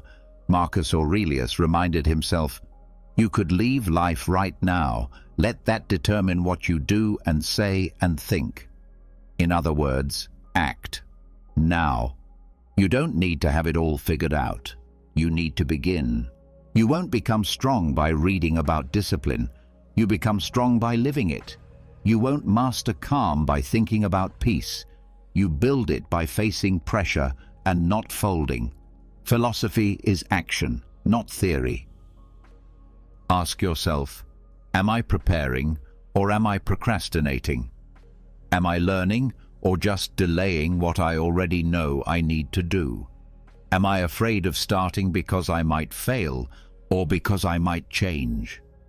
The truth is, you'll never feel 100% ready. The conditions won't be perfect. The fear won't fully go away, and that's okay. Start anyway. You can still study, still refine, still grow, but do it in motion, not on pause. Avoid the illusion of preparation, because every day you wait for perfect, you lose a chance to become better through action. Jump in, fall, adjust, repeat. That's how you grow. The Stoic doesn't sit on the sidelines of life. They step in with clarity, with courage, with a willingness to fail. You don't need more time. You need more truth. And the truth is, you're ready enough. Now go. Number 36. Exit gracefully. Not every chapter is meant to last. Not every place is meant to be stayed in. Not every person is meant to walk with you forever. But when it's time to leave, leave with grace, not drama. Leave with calm, not chaos. Exit gracefully. The ego wants to slam the door, to announce the exit, to burn the bridge and say, "They'll regret this." But that's not strength. That's pride wounded and loud. The Stoic doesn't need to prove anything on the way out. They've already said what needed to be said, with their actions, with their values, with their peace.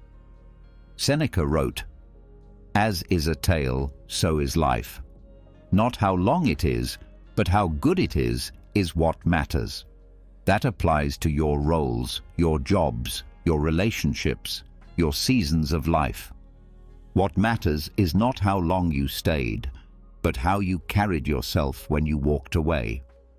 A clean exit is a sign of a clean mind. It means you don't leave behind bitterness, resentment, or regret.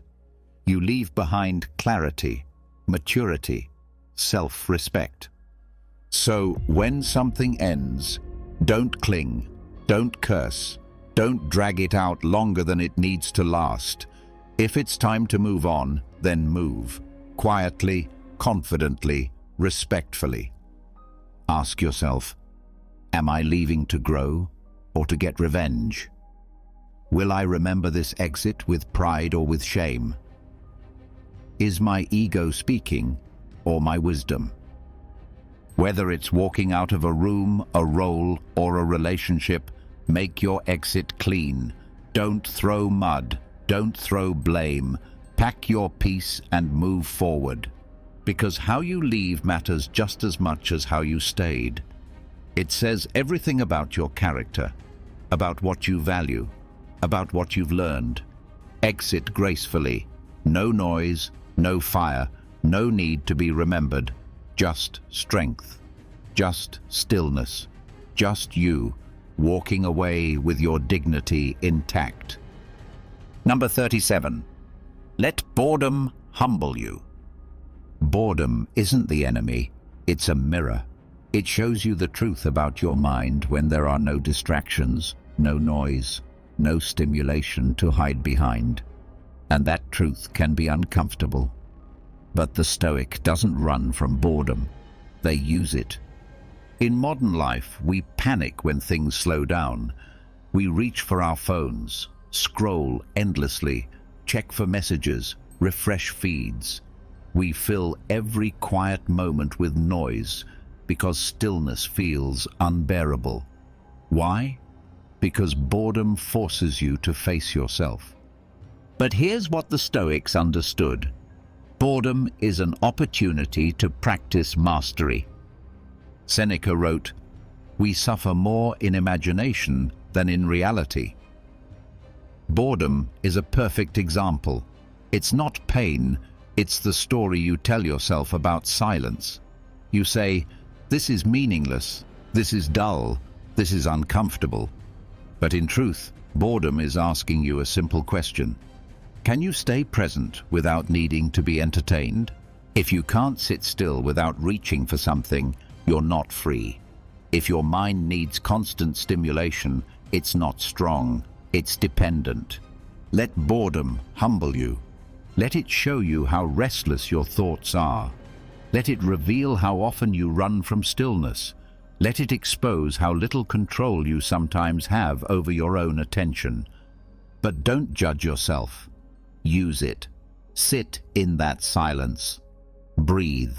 Watch your thoughts come and go. Feel the discomfort and remain. That's where the work is. That's where clarity grows. Ask yourself, why am I so uncomfortable doing nothing? What am I trying to escape? Can I use this stillness to strengthen my focus? The world will always offer distractions, but you don't have to take the bait. Train in boredom like you'd train in the gym. Let it test your patience. Let it shape your discipline. Because if you can stay calm when nothing is happening, you'll stay calm when everything is happening. Let boredom humble you, and in that humility, find control. Number 38. Sacrifice the future self fantasy. There's a version of you that lives only in your mind. The future self. The ideal self. The one-day version. They wake up early. They're focused, disciplined, calm. Everything you want to be, but not yet. Not today. And that's the trap. The fantasy of your future self feels productive. It feels inspiring. But most of the time, it's just a delay disguised as a dream. It gives you permission to avoid the hard work now by promising that one day you'll be ready. But one day is not real. Only today is. The Stoics didn't waste time fantasizing about better versions of themselves. They focused on action, on the present moment, on doing what they could with what they had, now. Marcus Aurelius didn't say, "Become your best self later." He said, "You could be good today, but instead you choose tomorrow." And that's what most people do. They build castles in their minds, but never lay a single brick in real life. They imagine the future self with perfect habits, clear focus, emotional control, but they keep feeding today's self with excuses, comfort, distraction. You don't need another version of yourself to show up. You need to act with what you have now. No perfection, no waiting, just effort, just presence. Ask yourself, what am I putting off for a version of me that doesn't exist yet? What would happen if I stopped planning and started moving? If I lived like change was only possible now, what would I do differently today? The future self is a shadow. It won't build your life for you. Only you, in this exact moment, can do that. So, sacrifice the fantasy. Give up the illusion. Stop worshipping the later version of you and start showing up as the real one. Because strength isn't found in the person you dream of becoming. It's built in the person you choose to be, today. Sacrifice the future self fantasy and replace it with action. Number 39. Contemplate insignificance without despair. You are one person, on one planet, in one moment of time. a speck in the universe, a breath in history. And that can feel heavy. It can make you ask, what's the point? But the Stoic doesn't run from this truth. They face it without fear. You will be forgotten. So will your achievements, your name, your opinions. 100 years from now, the world will keep turning, and it may not remember you. But that's not depressing. It's liberating. Marcus Aurelius reminded himself, everything we do is a grain of sand in an endless desert. He didn't say this to feel small. He said it to stay clear, to remember that ego fades, but virtue remains. When you contemplate your own insignificance, two things can happen. You can fall into despair, or you can let go of the weight you were never meant to carry. You realize you don't need to impress everyone. You don't need to be perfect. You don't need to control everything. Because in the grand scheme, your only task is to live well now. Not to be remembered, not to be admired, but to live today with courage, discipline, honesty, and peace. Ask yourself, if nothing I do is permanent, what matters most right now? Am I living for legacy or for integrity? Do I need to be important or just useful, kind, present? Contemplating insignificance brings humility, and humility clears away the noise. It pulls your attention out of the distant future and into the present moment, where life is actually happening. You stop chasing fame. You stop fearing failure. You stop clinging to things you can't keep. And in that stillness, something strange happens. You feel more alive, more grounded, more grateful, because you realize, if life is short, if nothing is promised, if everything fades, then every moment becomes precious. Contemplate insignificance, not to shrink yourself, but to see clearly. You don't need to be big to live a meaningful life. You just need to be true, right here, right now. That's enough. Number 40. Avoid legacy worship. You're not here to be remembered forever. You're here to live well now, to act with integrity, to speak with truth, to build what matters, not for applause, not for monuments, not for fame, but because it's right. Legacy is not the goal. Character is. The world tells you to leave your mark, to build a name that lasts. But the Stoic sees the trap. The more you chase legacy, the more you live for the opinions of people who may never understand you and may not even exist yet. Marcus Aurelius, one of the most powerful men in history, reminded himself, soon you will have forgotten all things, and soon all things will have forgotten you. Not to depress himself, but to stay grounded. To remember that no matter how big your name becomes, time will erase it. Statues crumble, books rot, memories fade. So why obsess over being remembered? Instead, focus on being useful now, kind now, honest now. Let go of the need to be praised for decades after you're gone. That's ego. That's noise. The Stoic path is quiet, humble, rooted in service, not status. Ask yourself, am I doing this because it's right, or because I want to be remembered for it? If no one ever knew my name, would I still live this way? Is my legacy more important to me than the life I'm living right now? Chasing legacy is often just fear of being forgotten. But if you live each day with purpose, you won't need to worry about being remembered. You'll have lived, and that's enough. Avoid legacy worship. Do the work. Live your values. Let go of the need for statues, stories, and signatures in history books.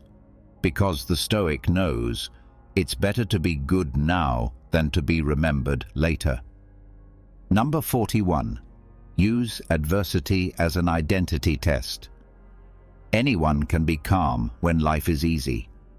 Anyone can sound wise when everything goes their way. But when adversity shows up, when plans collapse, when people disappoint you, when nothing is working, that's when the truth comes out. That's your test, not of your image, not of your potential, but of your identity. The Stoics didn't just tolerate adversity, they welcomed it. Not because they enjoyed pain, but because they knew struggle reveals what comfort hides. Marcus Aurelius said, "You have power over your mind, not outside events. Realize this, and you will find strength." Adversity strips away the surface. No more pretending, no more acting.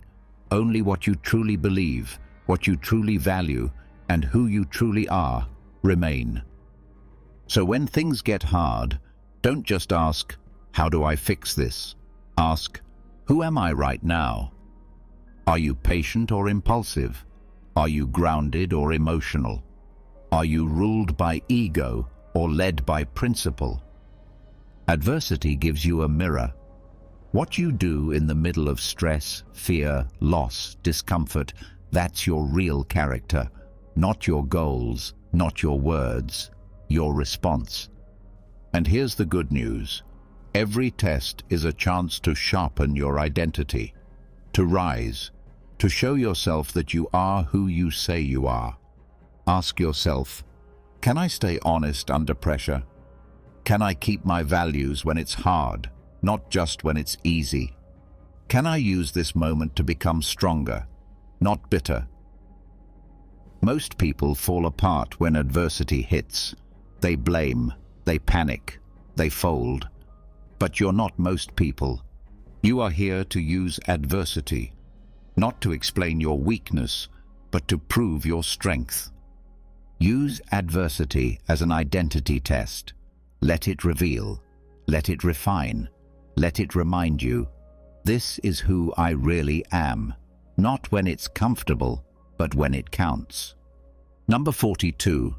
Defy the impulse to defend yourself.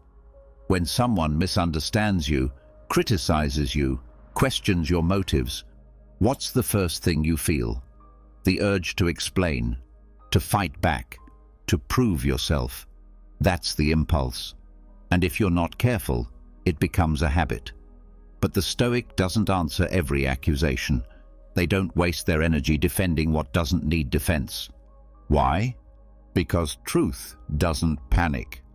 Integrity doesn't shout. If you're living with clarity, if your actions are aligned with your values, you don't need to explain yourself to everyone who doubts you. Marcus Aurelius wrote, "The best revenge is not to be like your enemy." When someone throws false words at you, don't throw more words back. Don't lower yourself to win their approval. That's not strength. That's insecurity dressed as pride. Let them misunderstand. Let them judge. Let them twist your silence into whatever story they want.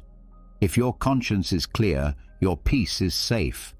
And peace is worth more than being right in someone else's eyes. Most people waste their lives trying to control how others see them, trying to fix every rumor, correct every lie, respond to every critic. But the Stoic sees the truth. You can win the argument and still lose your calm. You can defend yourself and still be misunderstood.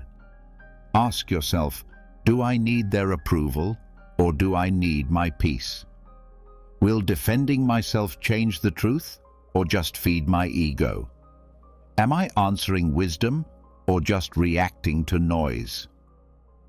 Choose silence when words would only create more chaos. Choose dignity when your pride wants to roar. Let your actions speak and let your stillness protect them. Defy the impulse to defend yourself. Let people think what they want. Let them speak. You've got better things to do. like living in alignment with who you are. That's the real defense, and it speaks louder than anything you could say. Number 43. Create a virtue-only to-do list. Most to-do lists are filled with tasks, emails to send, errands to run, calls to make, deadlines to hit. And sure, those things matter, but they aren't what define your day. Your character does. The Stoic doesn't just ask, "What do I need to get done?" They ask, "Who do I need to be today?" So instead of only tracking what you must accomplish, create a virtue-only to-do list. A list not of actions, but of values. Not what to complete, but how to carry yourself. What if your list looked like this?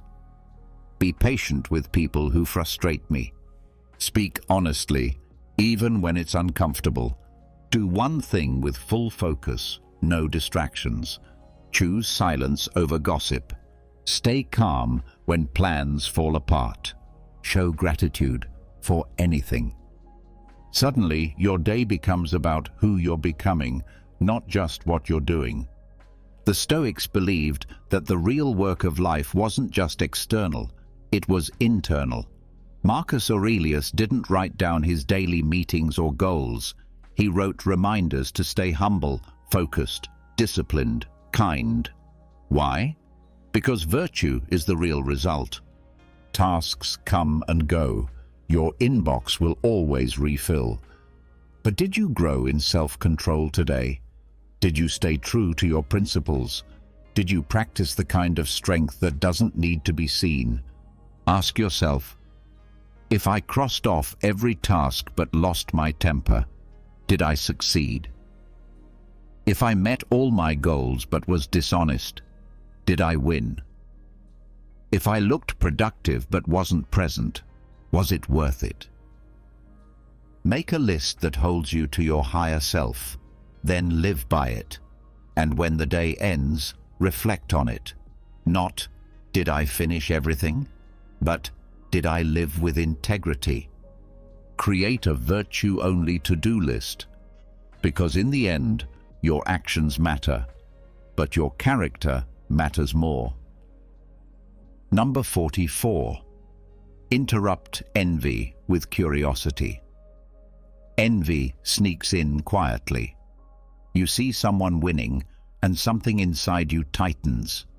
You hear good news about someone else, and part of you feels small. You scroll, compare, and suddenly your progress feels meaningless. That's envy. It poisons your focus and warps your judgment. But the Stoic doesn't entertain envy. The Stoic transforms it.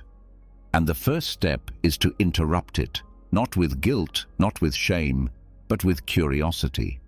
Instead of asking, "Why not me?" ask, "What can I learn from them?" Envy says, "They don't deserve that." Curiosity asks, "What did they do that worked?" Envy sees someone's success and assumes it came easy. Curiosity looks deeper at the habits, the patience, the process behind the result. Seneca warned against envy because it distracts us from our own path. It's wasted energy, energy that could have been used to build, to grow, to improve. But curiosity, that turns someone else's success into fuel. When you feel envy rising, pause. Don't fight it, redirect it. Say, "This feeling is a signal. Let me study, not sulk." Let it teach you where you feel behind, and let that discomfort push you, not toward resentment, but toward refinement. Ask yourself, what is this feeling pointing to in me? What can I apply from their journey to mine? Am I willing to do what they did, or am I just wishing for what they have? The truth is, envy looks outward, but traps you inward. Curiosity looks outward, but helps you grow inward. And that's the Stoic way, not to compete, but to learn, not to tear down, but to rise up. So next time envy whispers in your ear, interrupt it. Don't follow it. Don't feed it. Study it. Replace it. Interrupt envy with curiosity. Turn jealousy into motivation.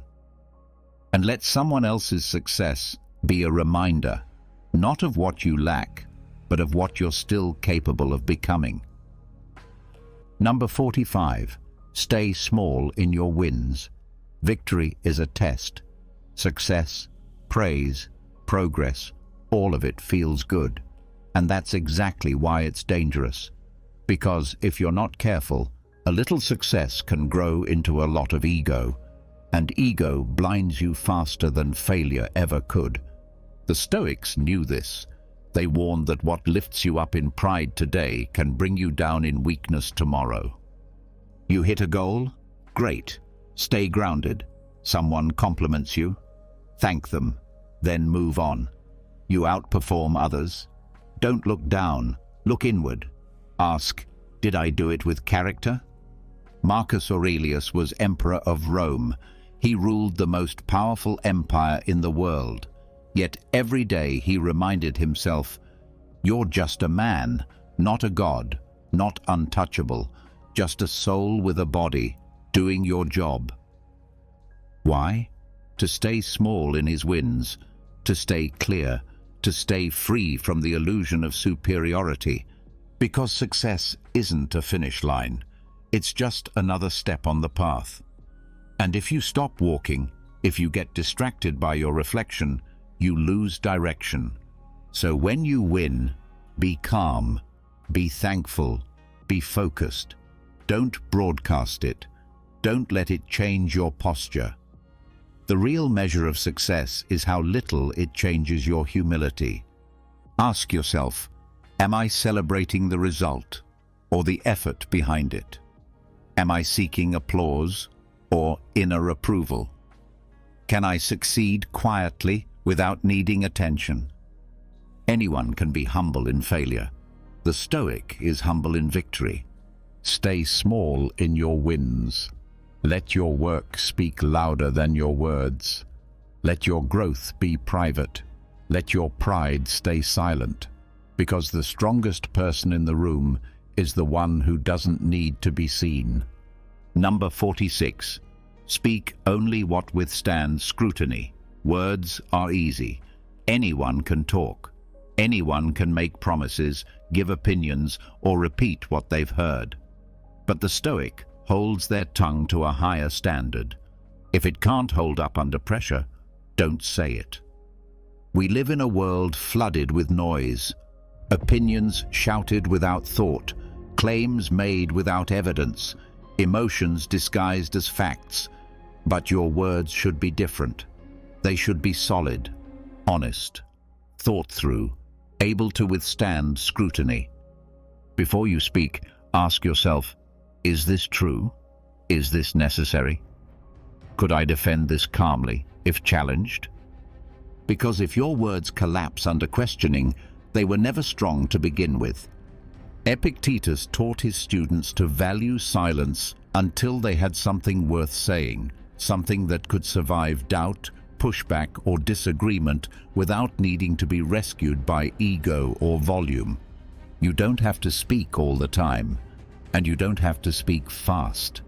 What you say should be something you'd be proud to repeat in a room full of wise, honest people. So don't gossip, it crumbles under facts. Don't exaggerate, it falls apart under detail. Don't bluff, it dissolves under pressure. Speak only what you've lived, what you've tested, what you're willing to stand by without fear. This is not about being perfect. It's about being precise, not loud, but clear, not defensive, but confident in truth. Ask yourself, would I still say this if someone questioned me? Can I stand behind this without hiding in tone or emotion? Is this something a wiser version of me would still believe tomorrow?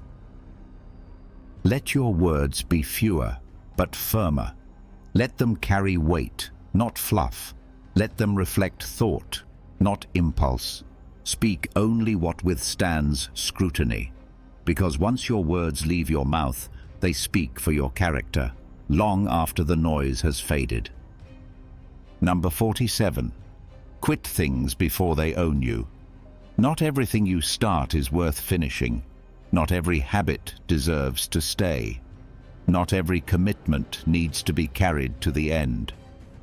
Sometimes, walking away is not weakness, it's wisdom. The Stoic doesn't cling. The Stoic doesn't let pride, routine, or fear keep them trapped.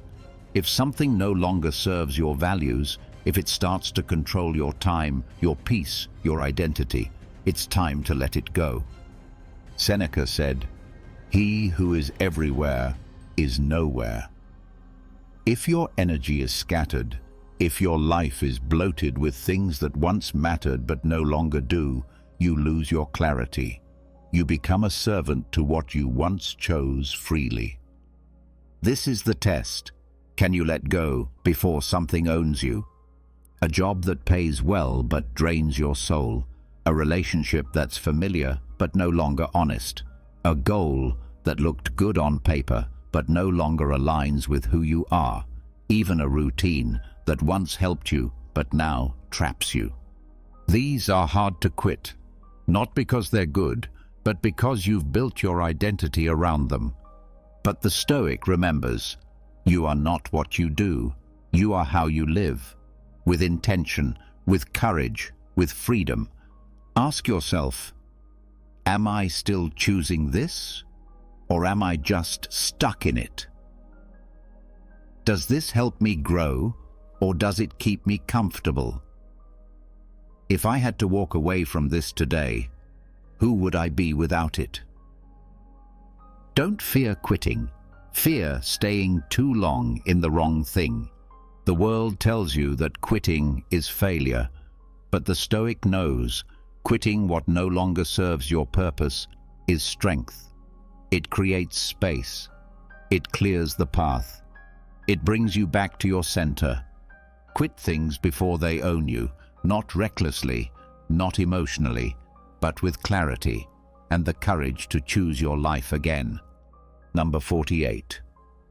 Be as firm with your desires as with your fears.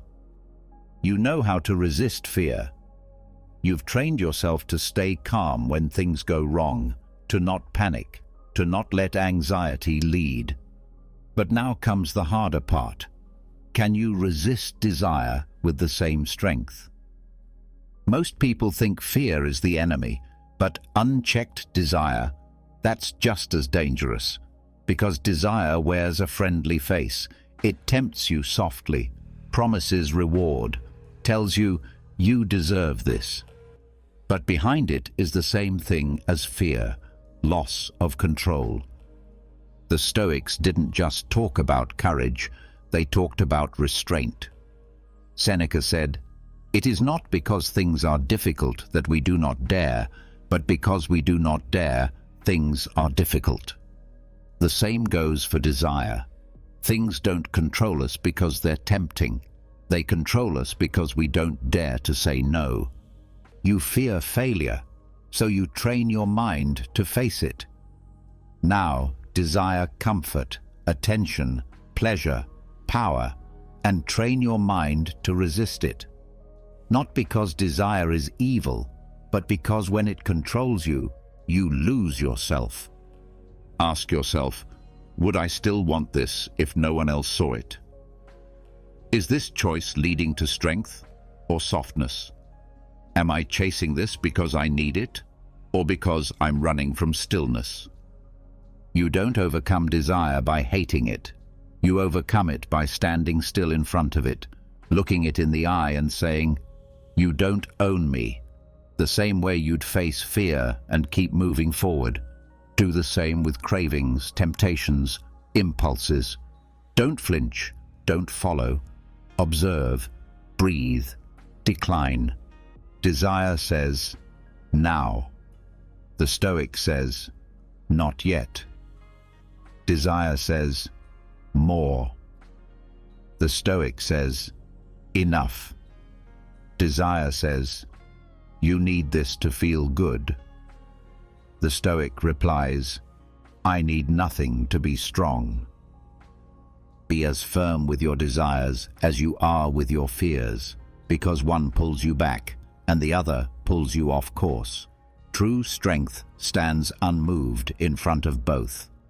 Number 49. Sacrifice novelty for depth. We live in a world addicted to new experiences, new goals, new ideas, new apps, new distractions. But the Stoic doesn't chase what's next. They commit to going deeper into what already matters. Novelty is exciting. It's fast, shiny, and gives you a quick hit of meaning. But it rarely lasts. Depth, on the other hand, is quiet. It's slow. It doesn't give instant rewards, but it builds something real, something unshakable. Seneca warned, "You must linger among a limited number of master thinkers and digest their works, if you would derive ideas which shall win firm hold in your mind." In other words, pick fewer things and go all in. Don't just read more books. Reread the ones that change you. Don't chase new habits. Master the ones that strengthen you. Don't jump to new goals. Perfect the work already in front of you. It's not about doing more. It's about doing what matters, better. Ask yourself, am I switching because I'm bored or because I've outgrown it? Am I quitting depth to feel busy again? Do I want to be stimulated or transformed? The world will tempt you to skim the surface, but meaning is found beneath it. Growth lives in repetition. Wisdom takes time to reveal itself. The Stoic is not impressed by how many things you try, but by how deeply you understand the few that count. So sacrifice the thrill of what's new for the quiet power of what's lasting. Stay in the book. Stay in the practice. Stay in the routine that shapes you. Don't abandon what's meaningful just because it doesn't feel exciting anymore. Sacrifice novelty for depth, because the goal is not to be entertained, it's to be changed. Not to do everything, but to do the essential things with excellence. Number 50. Smile at the absurd. Life is strange. People are irrational. Plans fall apart. Effort goes unrewarded. The timing is off. The world at times makes no sense, and never asked for your opinion about it. But instead of complaining, the Stoic smiles. Not because they enjoy chaos, but because they understand something most people don't. What you can't control, you must learn to accept, with calm, with clarity, and sometimes with a little humor. Epictetus said, "It's not things that upset us, but our judgments about things." That means the absurd only disturbs you when you expect it to be logical. But life doesn't owe you logic. It gives you reality. And your job is to respond, not with outrage, not with self-pity, but with poise. You spill coffee right after cleaning the floor. Someone criticizes you for doing the right thing. Traffic makes you late to a meeting that didn't matter anyway. The moment you finally relax, another problem arrives. That's life. Unfair, unpredictable, imperfect, but also kind of funny. When you step back, when you stop demanding that everything makes sense, you unlock a quiet power, the ability to smile at the absurd. Not a bitter smile, not sarcasm, but the kind of smile that says, "Of course, this is the game, and I'm still here." Ask yourself, why am I expecting perfection from a world built on imperfection? Is this worth my anger, or just worth a laugh and a breath? Can I flow with this moment instead of fighting it? The absurd isn't here to break you. It's here to train you, to stretch your patience, to sharpen your sense of humor, to remind you not to take yourself too seriously. Because when you stop needing everything to make sense, you start seeing clearly. And when you can smile in the middle of absurdity, you've already won. Smile at the absurd. It's not weakness, it's wisdom, wearing a grin. You've just walked through 50 lessons, not just tips, not just words, but weapons. Tools forged in fire by the greatest minds in history. Marcus, Seneca, Epictetus. They didn't teach strength as muscle. They taught it as mastery, of mind, of action, of self. What have you learned? To rise early with purpose, to silence your ego, to walk away when pride tells you to stay. To let go of comfort, applause, outrage, fear, and still stand tall. You've learned that strength isn't loud, it's still, it's disciplined, it's calm in chaos. That the strongest person in the room is the one who needs nothing, but lives by everything that matters. Now the question is simple. Will you live this or just watch it? Leave a comment below and write, "I choose strength." Say it out loud. Claim it. Not for others, for yourself, for your future. Because when you write it, you don't just remember it, you become it. And if this message sharpened you even 1 inch, subscribe. This channel is here to train your mind, not just fill it. No fluff, no noise, just the discipline, clarity, and courage that will carry you far beyond 99% of people. Train daily, stay grounded, and live like a Stoic. Marcus Aurelius once emphasized that true power resides not in the external events around us, but within our minds. This understanding gives us the strength to navigate a world where emotions can often feel like tumultuous waves. But how can we find our anchor amidst this storm? In this video, we will delve into 7 Stoic lessons that offer us the key to mastering our emotions and navigating through life's challenges with wisdom and unwavering calmness. Before we dive in, I'd like to ask if you could please like the video. This helps us spread the powerful philosophy of Stoicism. If you haven't subscribed yet, I highly recommend subscribing and activating the notification bell so you never miss any of our inspiring content. As always, be a person of virtue. Take a firm grasp of these teachings and watch until the end to fully understand what is within your control. Have you ever found yourself caught in a storm in life, whether due to unexpected events, disappointments, or sudden changes? The Stoic philosophers of ancient Greece and Rome offer us a safe haven during these storms, particularly through the concept of the dichotomy of control. For example, if you've ever planned an outdoor event and it begins to rain, you realize you cannot control the weather. However, you can control how you respond. You can choose to be frustrated and upset, or you can adapt and view the rain as a refreshing change. According to Epictetus, a Stoic philosopher, some things are under our control and others are not. This simple truth allows us to transform our lives by recognizing that while we can influence certain aspects of life, many things are beyond our control. The Stoics believe that our well-being does not depend on external events, but on how we interpret and react to them.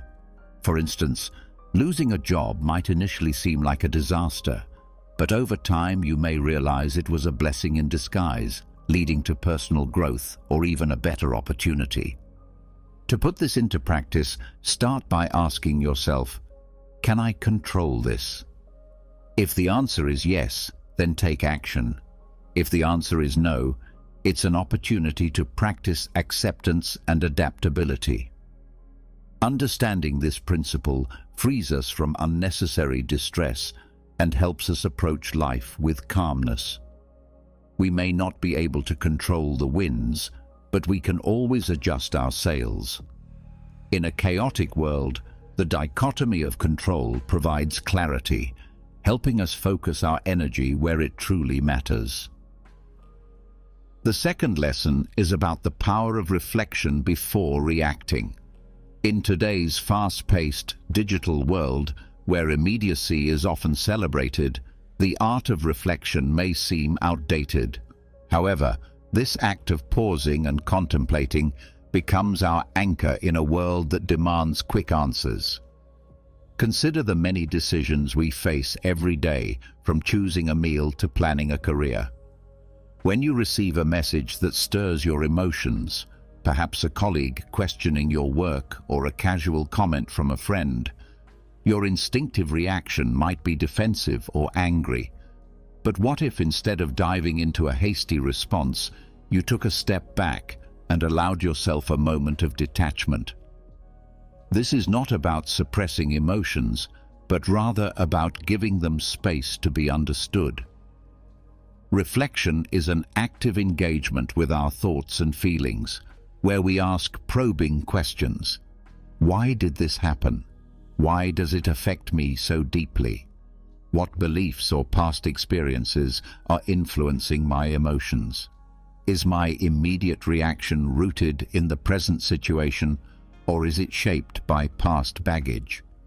Reflection also promotes empathy, helping us consider other perspectives. Perhaps that colleague had a stressful day, or maybe the friend didn't realize the weight of their words. In relationships, this practice is vital. How many misunderstandings could be avoided if we took the time to reflect before reacting? How many bridges could be built through thoughtful reflection? Taking a moment to reflect offers clarity, compassion, and deeper connection. In professional environments, the ability to pause and ponder is an invaluable trait in leaders. Those who reflect before making decisions are often more respected and effective, seen as thoughtful individuals whose choices stem from careful consideration. In a world constantly in motion and accelerating, the act of reflection is a quiet yet powerful form of resistance, a declaration that we will not be swept away by the currents of immediacy. It's a commitment to our well-being, the quality of our interactions, and the deepening of our wisdom. The third lesson is about cultivating detachment. In a world filled with emotional turbulence, practicing detachment is essential. This doesn't mean suppressing our emotions, but rather developing a balanced perspective that allows us to observe events, situations, and emotions without being overwhelmed by them. Detachment offers a sense of peace in a world overloaded with information, helping us navigate relationships and conflicts with greater clarity. Imagine watching an exciting movie. You're deeply involved, feeling every moment. But now, imagine you step back and watch the movie as an observer, understanding the plot and characters without being consumed by the emotions of the story. Practicing detachment is similar. It allows us to remain calm and composed, seeing situations for what they are without being carried away by the emotional currents they stir. When you're watching an exciting movie, you might feel a surge of emotions, excitement, sadness, and tension. Yet, even though you're deeply involved in the story, you always remember that it's just a film. There's no need to act impulsively or intervene in what's unfolding on screen. This is a perfect analogy for practicing emotional detachment. It's about engaging fully with life and feeling your emotions deeply, but also knowing when to remain seated in the theater of your mind, observing the drama without losing yourself in it. In a world that constantly bombards us with information and emotions, reacting passionately to every bit of news or event would leave us exhausted and overwhelmed. Emotional detachment acts as a protective buffer, allowing us to interact with the world in a way that's sustainable. This practice is also essential in relationships. Whether in a heated conversation or disagreement, practicing detachment can be the deciding factor between a productive discussion and a harmful argument. It helps us listen more effectively and respond with calm understanding and grace, rather than being swept up by our emotions. Cultivating detachment begins with developing self-awareness. Regularly check in with yourself to recognize emotional triggers and understand the patterns that drive your reactions. By creating a space between stimulus and response, we gain the freedom to choose how we react. Instead of acting on impulse, we can respond with intention. Detachment allows us to embrace life's joys and pleasures without becoming overly attached to outcomes.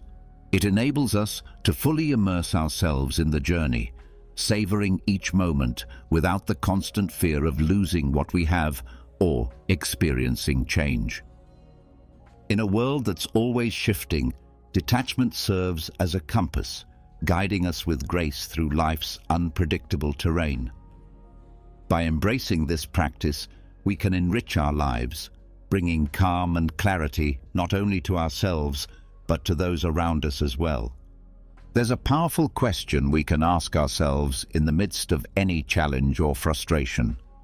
Will this matter in 5 years? Life often throws moments at us that test our patience, resilience, and perspective. Whether it's a minor inconvenience, like a delayed train, or something more significant, like a missed opportunity or a heated argument. In the heat of the moment, it's easy to get overwhelmed by our emotions. However, by asking whether the issue will still matter in 5 years, we can shift our perspective. This question acts as a mental time machine, allowing us to look back from the future and see the present situation in a different light. Most of the concerns we have today will, in the long run, become insignificant. If we look back at the worries we had 5 years ago, we might find that many of them no longer matter, obscured by new experiences, learnings, and memories. This realization is both humbling and liberating, as it helps us prioritize what truly matters. By distinguishing between short-term setbacks and long-term consequences, we can focus on the things that will have lasting impact. This approach reduces anxiety and encourages us to develop strategies for overcoming challenges, knowing that many solutions become clearer with time and perspective. This mindset also helps us stay focused on what's important: our relationships, personal growth, and meaningful experiences. The ability to consider the long-term implications of our actions and decisions encourages us to invest in what truly stands the test of time. Another valuable practice is keeping a Stoic diary. Journaling has been cherished in many cultures throughout history, not just as a record of events, but as a powerful tool for personal growth, introspection, and clarity. Stoics, with their emphasis on self-awareness and improvement, recognized the benefits of journaling and used it to reflect on their thoughts, emotions, and actions. A Stoic diary isn't simply a log of daily events. It's a space for self-dialogue, a place to dissect our emotions, decisions, and reactions. Imagine ending your day by not just recording what happened, but also reflecting on how you responded to certain situations, what upset you, what brought you joy, and why. Through this practice, you begin to understand the underlying motivations and values that shape your behavior. It's an opportunity to examine the triggers that influence your emotions and to recognize how your actions align with your personal values. Marcus Aurelius, the Roman emperor and Stoic philosopher, kept a journal now known as Meditations. For him, it wasn't meant for publication. It was a private dialogue with himself, a space to reflect on his life and guide his actions. His writings reveal a man grappling with the responsibilities of leadership, his emotions, and his place in the cosmos. You don't need to be an emperor to benefit from such a practice. In our modern lives, filled with distractions and an endless stream of information, taking time for introspection is even more essential. A daily check-in with yourself can provide the clarity and focus needed to navigate the complexities of life. By dedicating time to self-reflection, we can enhance our understanding of ourselves and the world around us, making intentional decisions and fostering personal growth. A daily check-in becomes a grounding ritual, providing clarity amidst the chaos of life. Over time, this practice can lead to profound insights. You may begin to notice that certain situations consistently cause stress, prompting you to either confront them directly or change your perspective on them. You might discover that practices such as gratitude or mindfulness elevate your mood and overall outlook. The patterns that emerge from these reflections serve as a roadmap for personal growth and development. Beyond offering insights, keeping a Stoic journal fosters a sense of responsibility. By committing to daily reflection, we hold ourselves accountable for our reactions and decisions. It becomes more difficult to overlook repeated mistakes or rash judgments. Instead, this process encourages us to learn, adapt, and grow from our experiences. The next lesson encourages us to view obstacles not as burdens, but as opportunities. Challenges are an inherent part of the human experience, ranging from personal setbacks to global issues. The Stoics held a powerful perspective on adversity, believing that while we cannot always control the events that affect us, we can control how we interpret and respond to them. This shift in perspective transforms challenges from mere setbacks into valuable lessons. Each obstacle, no matter how daunting, presents an opportunity for growth if we choose to see it that way. Think of a river encountering a stone in its path. Instead of halting its flow, the river finds a way around the stone, either by eroding it over time or carving a new path through it. In the same way, obstacles in our lives can redirect our paths, often leading us to unexpected and rewarding outcomes.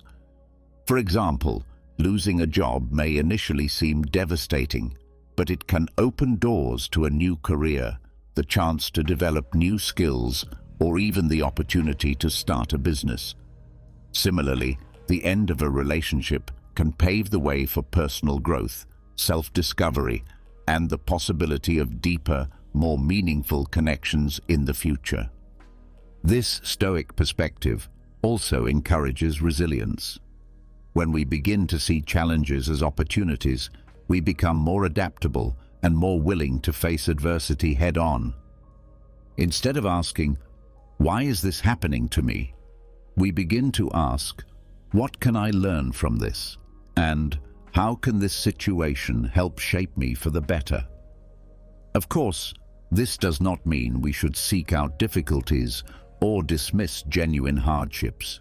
Instead, it is about recognizing that within every challenge lies a potential seed of opportunity, which, when nurtured with a positive outlook, patience, and perseverance, can transform obstacles into stepping stones on our journey toward wisdom and growth.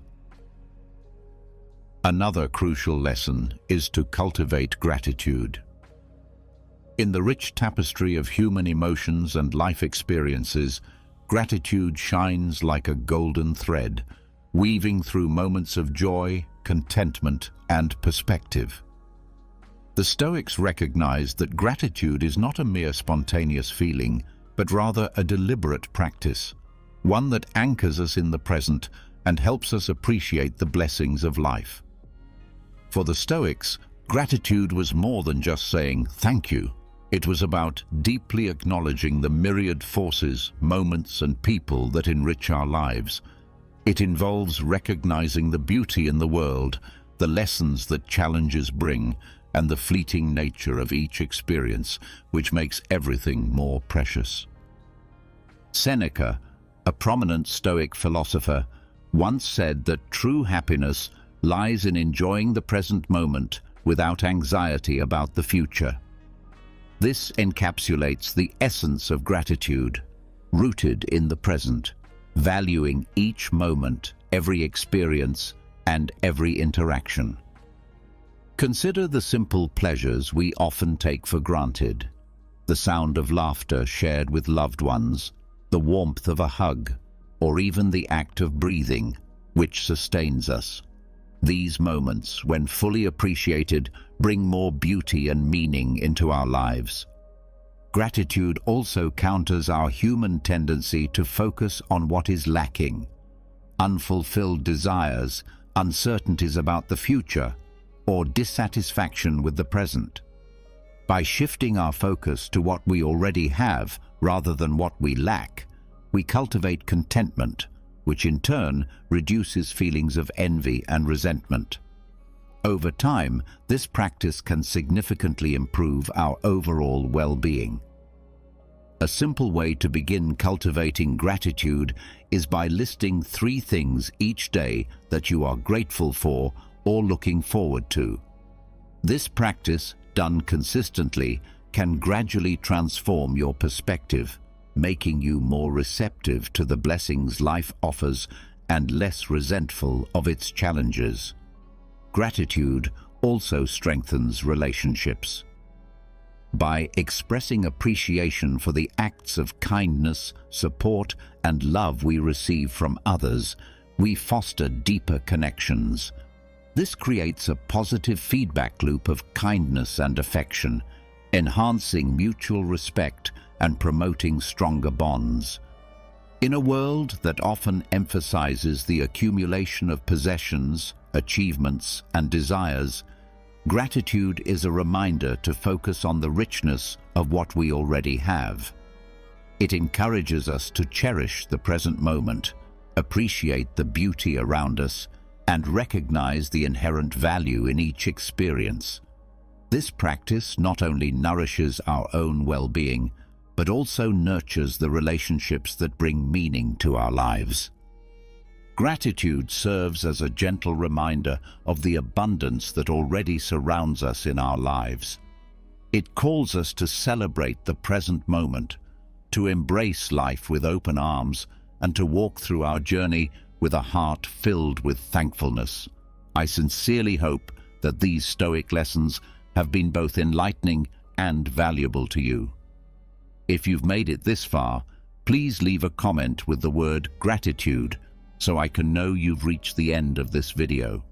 As always, I truly appreciate you for watching until the very end, and I look forward to seeing you again next time. Top of form, bottom of form. Imagine learning to master the art of controlling your mind, a pursuit that traces its roots back to Stoic philosophy, a school of thought that flourished in ancient Greece and Rome. This age-old philosophy holds that by gaining control over our thoughts, emotions, and reactions, we can tap into a profound sense of inner peace and independent virtue, unaffected by the external circumstances of our lives. In this video, we will explore the Stoic principles that guide us toward achieving this internal mastery, empowering us to lead lives that are not only more fulfilling, but also balanced and meaningful. Understanding and applying these principles can help us reach a state of serenity that enables us to navigate life's ups and downs with grace and wisdom. If this is your first time on my channel, I'd appreciate it if you could support me by subscribing and liking the video so I can continue creating more content like this in the future. The first Stoic principle we'll explore is the pursuit of inner peace, independent of external circumstances. The Stoics believe that true happiness and tranquility should not be contingent on what happens around us. Instead, they advocate for finding peace within ourselves, regardless of the fluctuations in the outside world. This means that no matter what occurs in our external environment, we can maintain composure and accept the impermanence of life. This quest for tranquility requires an acceptance of impermanence. The Stoics understood that everything in life is temporary, and holding on to things or situations that are inherently fleeting will only lead to suffering. By embracing the impermanent nature of life, they found a peace that remains undisturbed by changes. One of the key elements in the search for tranquility is the ability to face adversity with equanimity. The Stoics saw difficulties as opportunities for growth, development, and strengthening the mind's capacity for detachment. They believed that rather than being defeated by challenges, we should embrace them as means to cultivate resilience. Achieving inner tranquility is also linked to detachment from disturbing emotions such as anger, fear, and despair. The Stoics teach us to acknowledge these emotions, but not let them control our actions or decisions. By living in accordance with virtue, we create a clear conscience that shields us from feelings of guilt, regret, or remorse. For the Stoics, the true source of tranquility lies in acting with wisdom, courage, justice, and temperance. These virtues help ensure that we are not overwhelmed by negative emotions or the demands of the external world. The Stoics also emphasize the idea of contentment with sufficiency. They argue that the relentless pursuit of wealth, power, or pleasure often leads to dissatisfaction. Instead, they promote the importance of finding contentment in what is enough, steering clear of excessive desires and material attachments. Serenity, in this context, is not a distant ideal, but one that can be gradually cultivated through self-control, self-discipline, and the continuous practice of Stoic principles that foster inner freedom. The search for tranquility is, at its core, a search for inner freedom.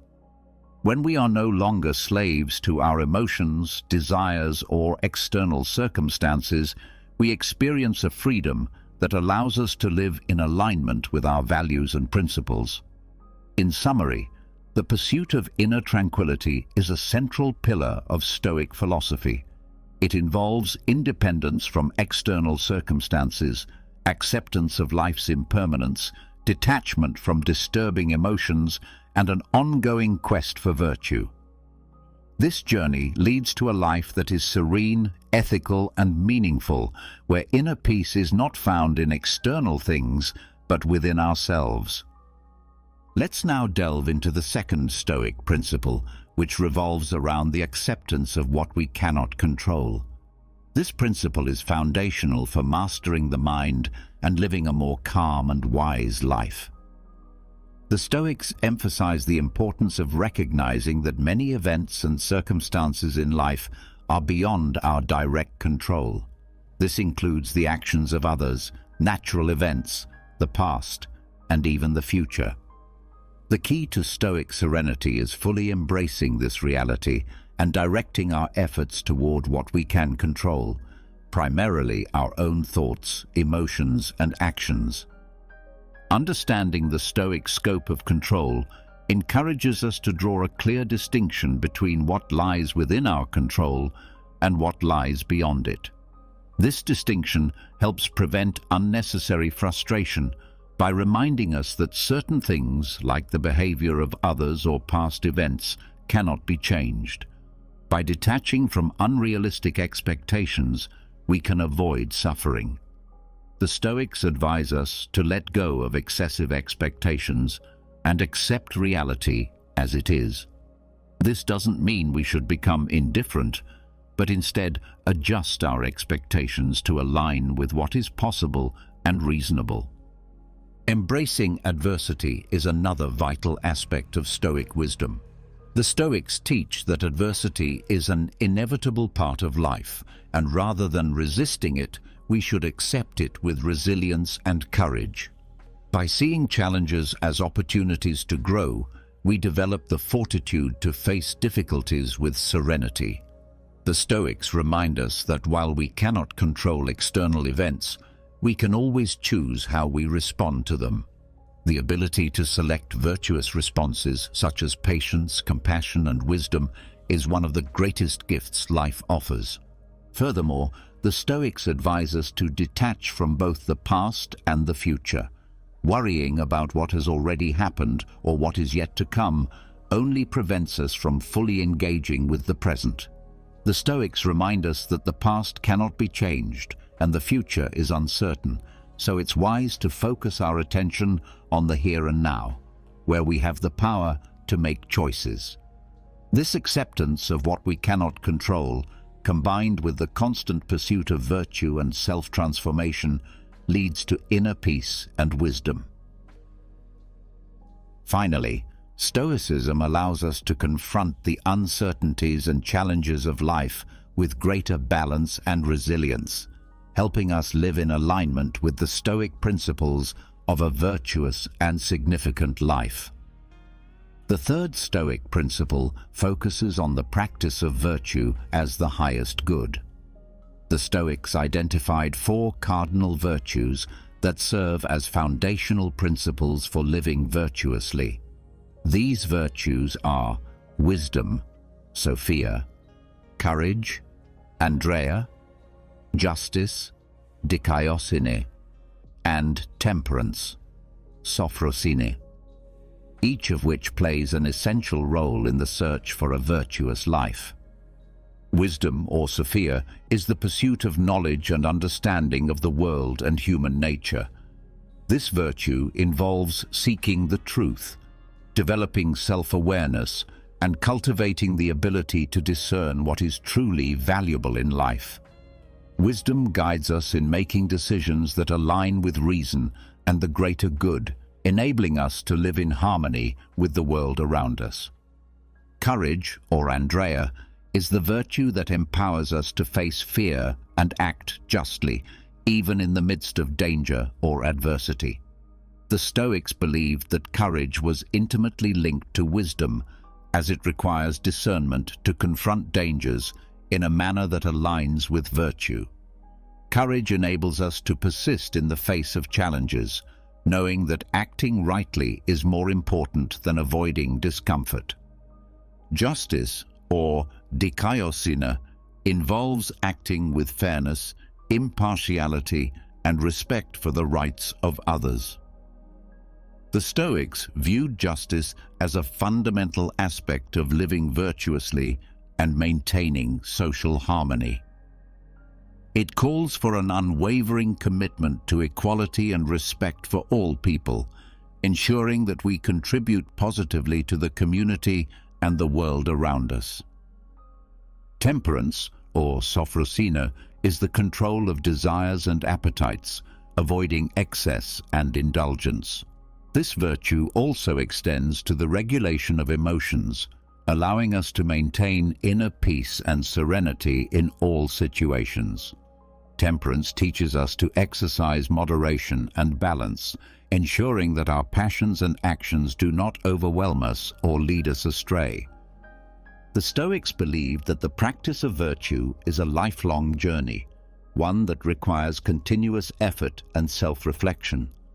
No one is completely virtuous, but everyone has the capacity to improve these virtues throughout their life. Virtue, according to the Stoics, is the true source of happiness. By living according to these principles, we can find a profound sense of fulfillment and meaning, regardless of external circumstances. The practice of virtue also leads to self-sufficiency, both emotionally and spiritually. When we live virtuously, we no longer depend on external things like wealth, status, or approval to find joy and satisfaction.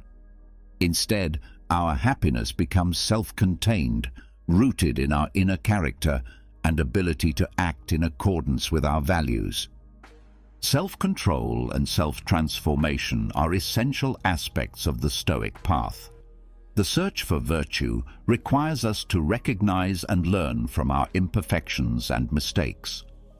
By working constantly to improve ourselves, we can become better human beings, steadily progressing toward a life of greater meaning and significance.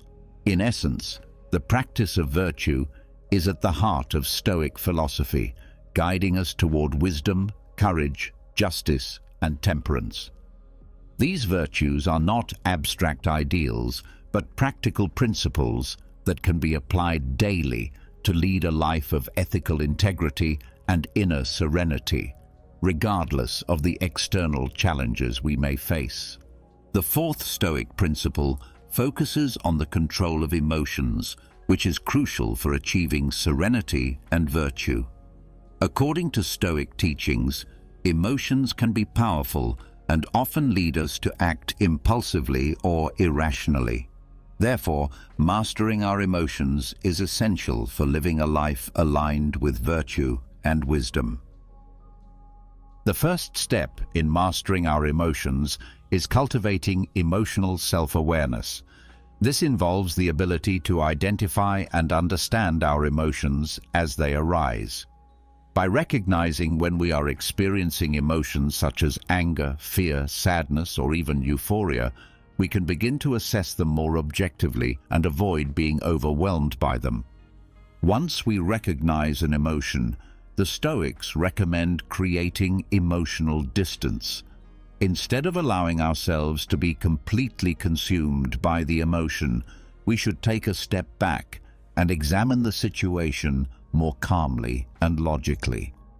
This helps us respond with reason rather than reacting impulsively. Reason, the Stoics argue, should always prevail over emotion. Using rational thinking, we can evaluate whether an emotion, such as anger, is justified and whether acting on it is the appropriate response in a given situation. By doing so, we can ensure that our actions are guided by wisdom rather than driven by fleeting emotions. After evaluating our emotions, we must choose a response that aligns with virtuous principles. For example, instead of reacting impulsively with anger, we can choose to respond with calmness and understanding.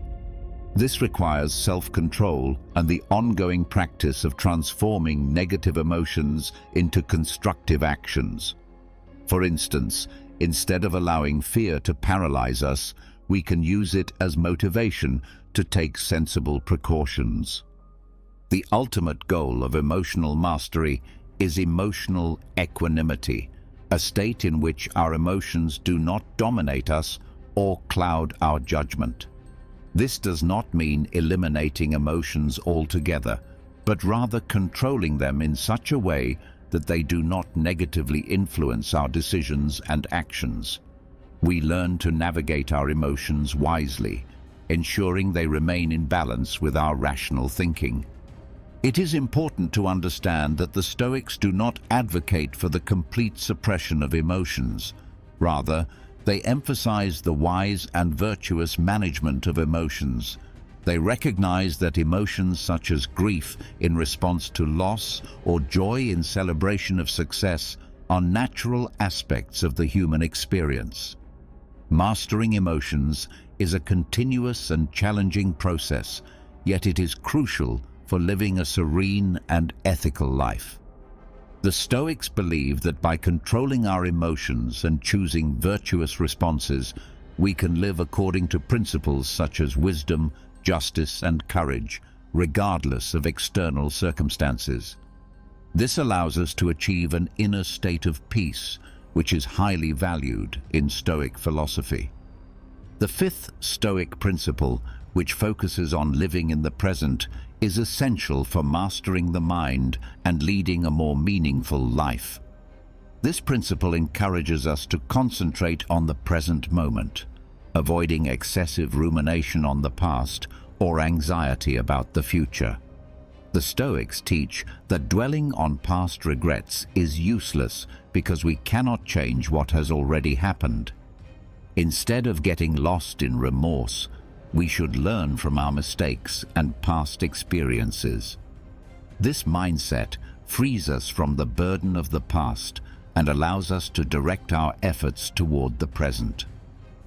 Excessive worry about the future is another source of suffering. While it is wise to plan and prepare for the future, the Stoics acknowledge the inherent uncertainty of life and encourage us not to let anxiety about the future dominate our thoughts and actions. The Stoics urge us to appreciate the present moment because it is the only moment we truly have. They encourage us to fully embrace the present, enjoy the little things, and recognize the beauty of the world around us. This approach not only provides us with a sense of satisfaction, but also helps cultivate an attitude of gratitude. Focusing on the present also means dedicating ourselves entirely to the tasks at hand. This involves avoiding distractions and refraining from multitasking. By concentrating on the present, we can perform our activities more effectively and with greater appreciation for the moment. In Stoic philosophy, the present is the only time over which we have real control. By directing our attention to the present, we can channel our efforts into making wise, ethical decisions without constantly worrying about what is beyond our control, like the future. Practices like meditation and mindfulness are useful tools to help us focus on the present. These practices train our minds to remain present, reducing mental agitation and promoting tranquility. Living more in the present allows us to experience less suffering caused by worries about the past or future. Not only does this improve our quality of life, but it also enables us to make more informed and ethical decisions. In summary, the Stoic principle of focusing on the present teaches us to value the current moment, accept the impermanence of life, and find control and satisfaction in the here and now. This does not mean ignoring the past or neglecting to plan for the future, but rather living fully and meaningfully in the present, the only moment we have control over. By doing so, we contribute to a calm mind and a more significant life. The sixth Stoic principle challenges our relationship with the external world and sensory experiences. It encourages us to find a state of equanimity with regard to these experiences. The Stoics argue that the relentless pursuit of pleasure and the fear of pain are significant sources of human suffering. To achieve serenity and virtue, it is essential to adopt an attitude of healthy indifference toward these experiences. Stoics do not advocate for the complete renunciation of pleasures, but rather for moderation and prudence. They remind us that the unrestrained pursuit of pleasure often leads to harmful excesses, while seeking moderation helps us avoid the suffering caused by such extremes. Similarly, the Stoics encourage us to develop courage and resilience to face pain and adversity with calmness and bravery. Rather than fearing pain, we should view it as an opportunity to grow and strengthen our minds. Stoic philosophy embraces the principle of indifference toward many external factors, meaning that things like wealth, social status, or material success are irrelevant to our virtue and happiness. This does not suggest that we should not enjoy the good things life has to offer, but rather that we should not base our happiness solely on these things, as they lie outside of our control. The Stoics advocate for emotional detachment, aiming to develop a healthy response to external circumstances. This means we should not allow ourselves to be controlled by our emotions in reaction to material gains or losses. Instead, we must cultivate inner peace that remains constant, regardless of the changes happening outside us. For the Stoics, the true source of contentment and happiness lies in the pursuit and practice of virtue. By prioritizing wisdom, courage, justice, and temperance in our lives, we can find a form of pleasure that is more lasting and meaningful than the fleeting pleasures of the senses. The practice of self-control is essential in this pursuit. The Stoics' indifference to pleasure and pain requires a high level of self-discipline. It involves not becoming a slave to our desires or allowing ourselves to be dominated by the fear of pain. By developing this self-control, we can make more rational and ethical decisions. In summary, the practice of indifference to both pleasures and pains is an essential component of Stoic philosophy. It teaches us to strike a healthy balance with sensory experiences and external factors. By doing so, we can avoid the excesses that often lead to suffering and instead find deeper contentment in the pursuit of virtue and self-transformation. This principle helps us live a more balanced and serene life. Now, let's explore the seventh and final Stoic principle: self-knowledge. Self-awareness is the cornerstone of Stoic philosophy, as well as many other philosophical and spiritual traditions. For the Stoics, understanding oneself is the crucial first step in mastering the mind and ultimately life itself. The Stoics encourage us to constantly examine ourselves. This means observing our thoughts, emotions, and actions objectively, as if looking in a mental mirror, recognizing our virtues, flaws, and tendencies. A key aspect of this self-assessment is identifying our desires and aversions. Often, we are dominated by irrational desires or unfounded fears that cause suffering. By identifying these, we can begin to question their validity and work toward controlling them. The Stoics also urge us to reflect on our values and the principles that truly matter to us. What do we seek in life? This type of reflection helps align our actions with our core values, promoting greater self-acceptance and constructive self-criticism. Self-knowledge also involves the ability to accept ourselves as we are, with all our imperfections. However, this acceptance does not mean complacency. It means acknowledging the areas in which we can improve and grow. The Stoics warn against self-deception, which is the tendency to justify our actions and rationalize harmful behaviors. Through self-knowledge, we can recognize when we fall into this trap. Self-knowledge is not an end in itself, but a means to achieve continuous self-improvement. By understanding ourselves better, we can work on cultivating a more Stoic mindset, developing virtues such as courage, temperance, wisdom, and justice. In short, self-knowledge is the foundation upon which Stoic philosophy is built. It helps us discern what is in our control and what is not, recognize our desires and aversions, and shape our minds according to virtuous principles. It is a journey of self-discovery that empowers us not to be prisoners of our emotions and thoughts, making us more resilient and wise in the face of life's challenges. As we explore the principles of Stoic philosophy, we find a roadmap for mastering our minds and, consequently, our lives. From self-knowledge to the pursuit of virtue as the highest good, these teachings enable us to navigate the turbulent waters of existence with wisdom, resilience, and ethical integrity. Stoic philosophy teaches us that true wealth lies in inner peace, self-transformation, and the constant search for virtue, especially in a world filled with challenges and uncertainties. It offers us a guiding light toward a more balanced and meaningful life, reminding us that despite external circumstances, we have the power to shape our minds and choices.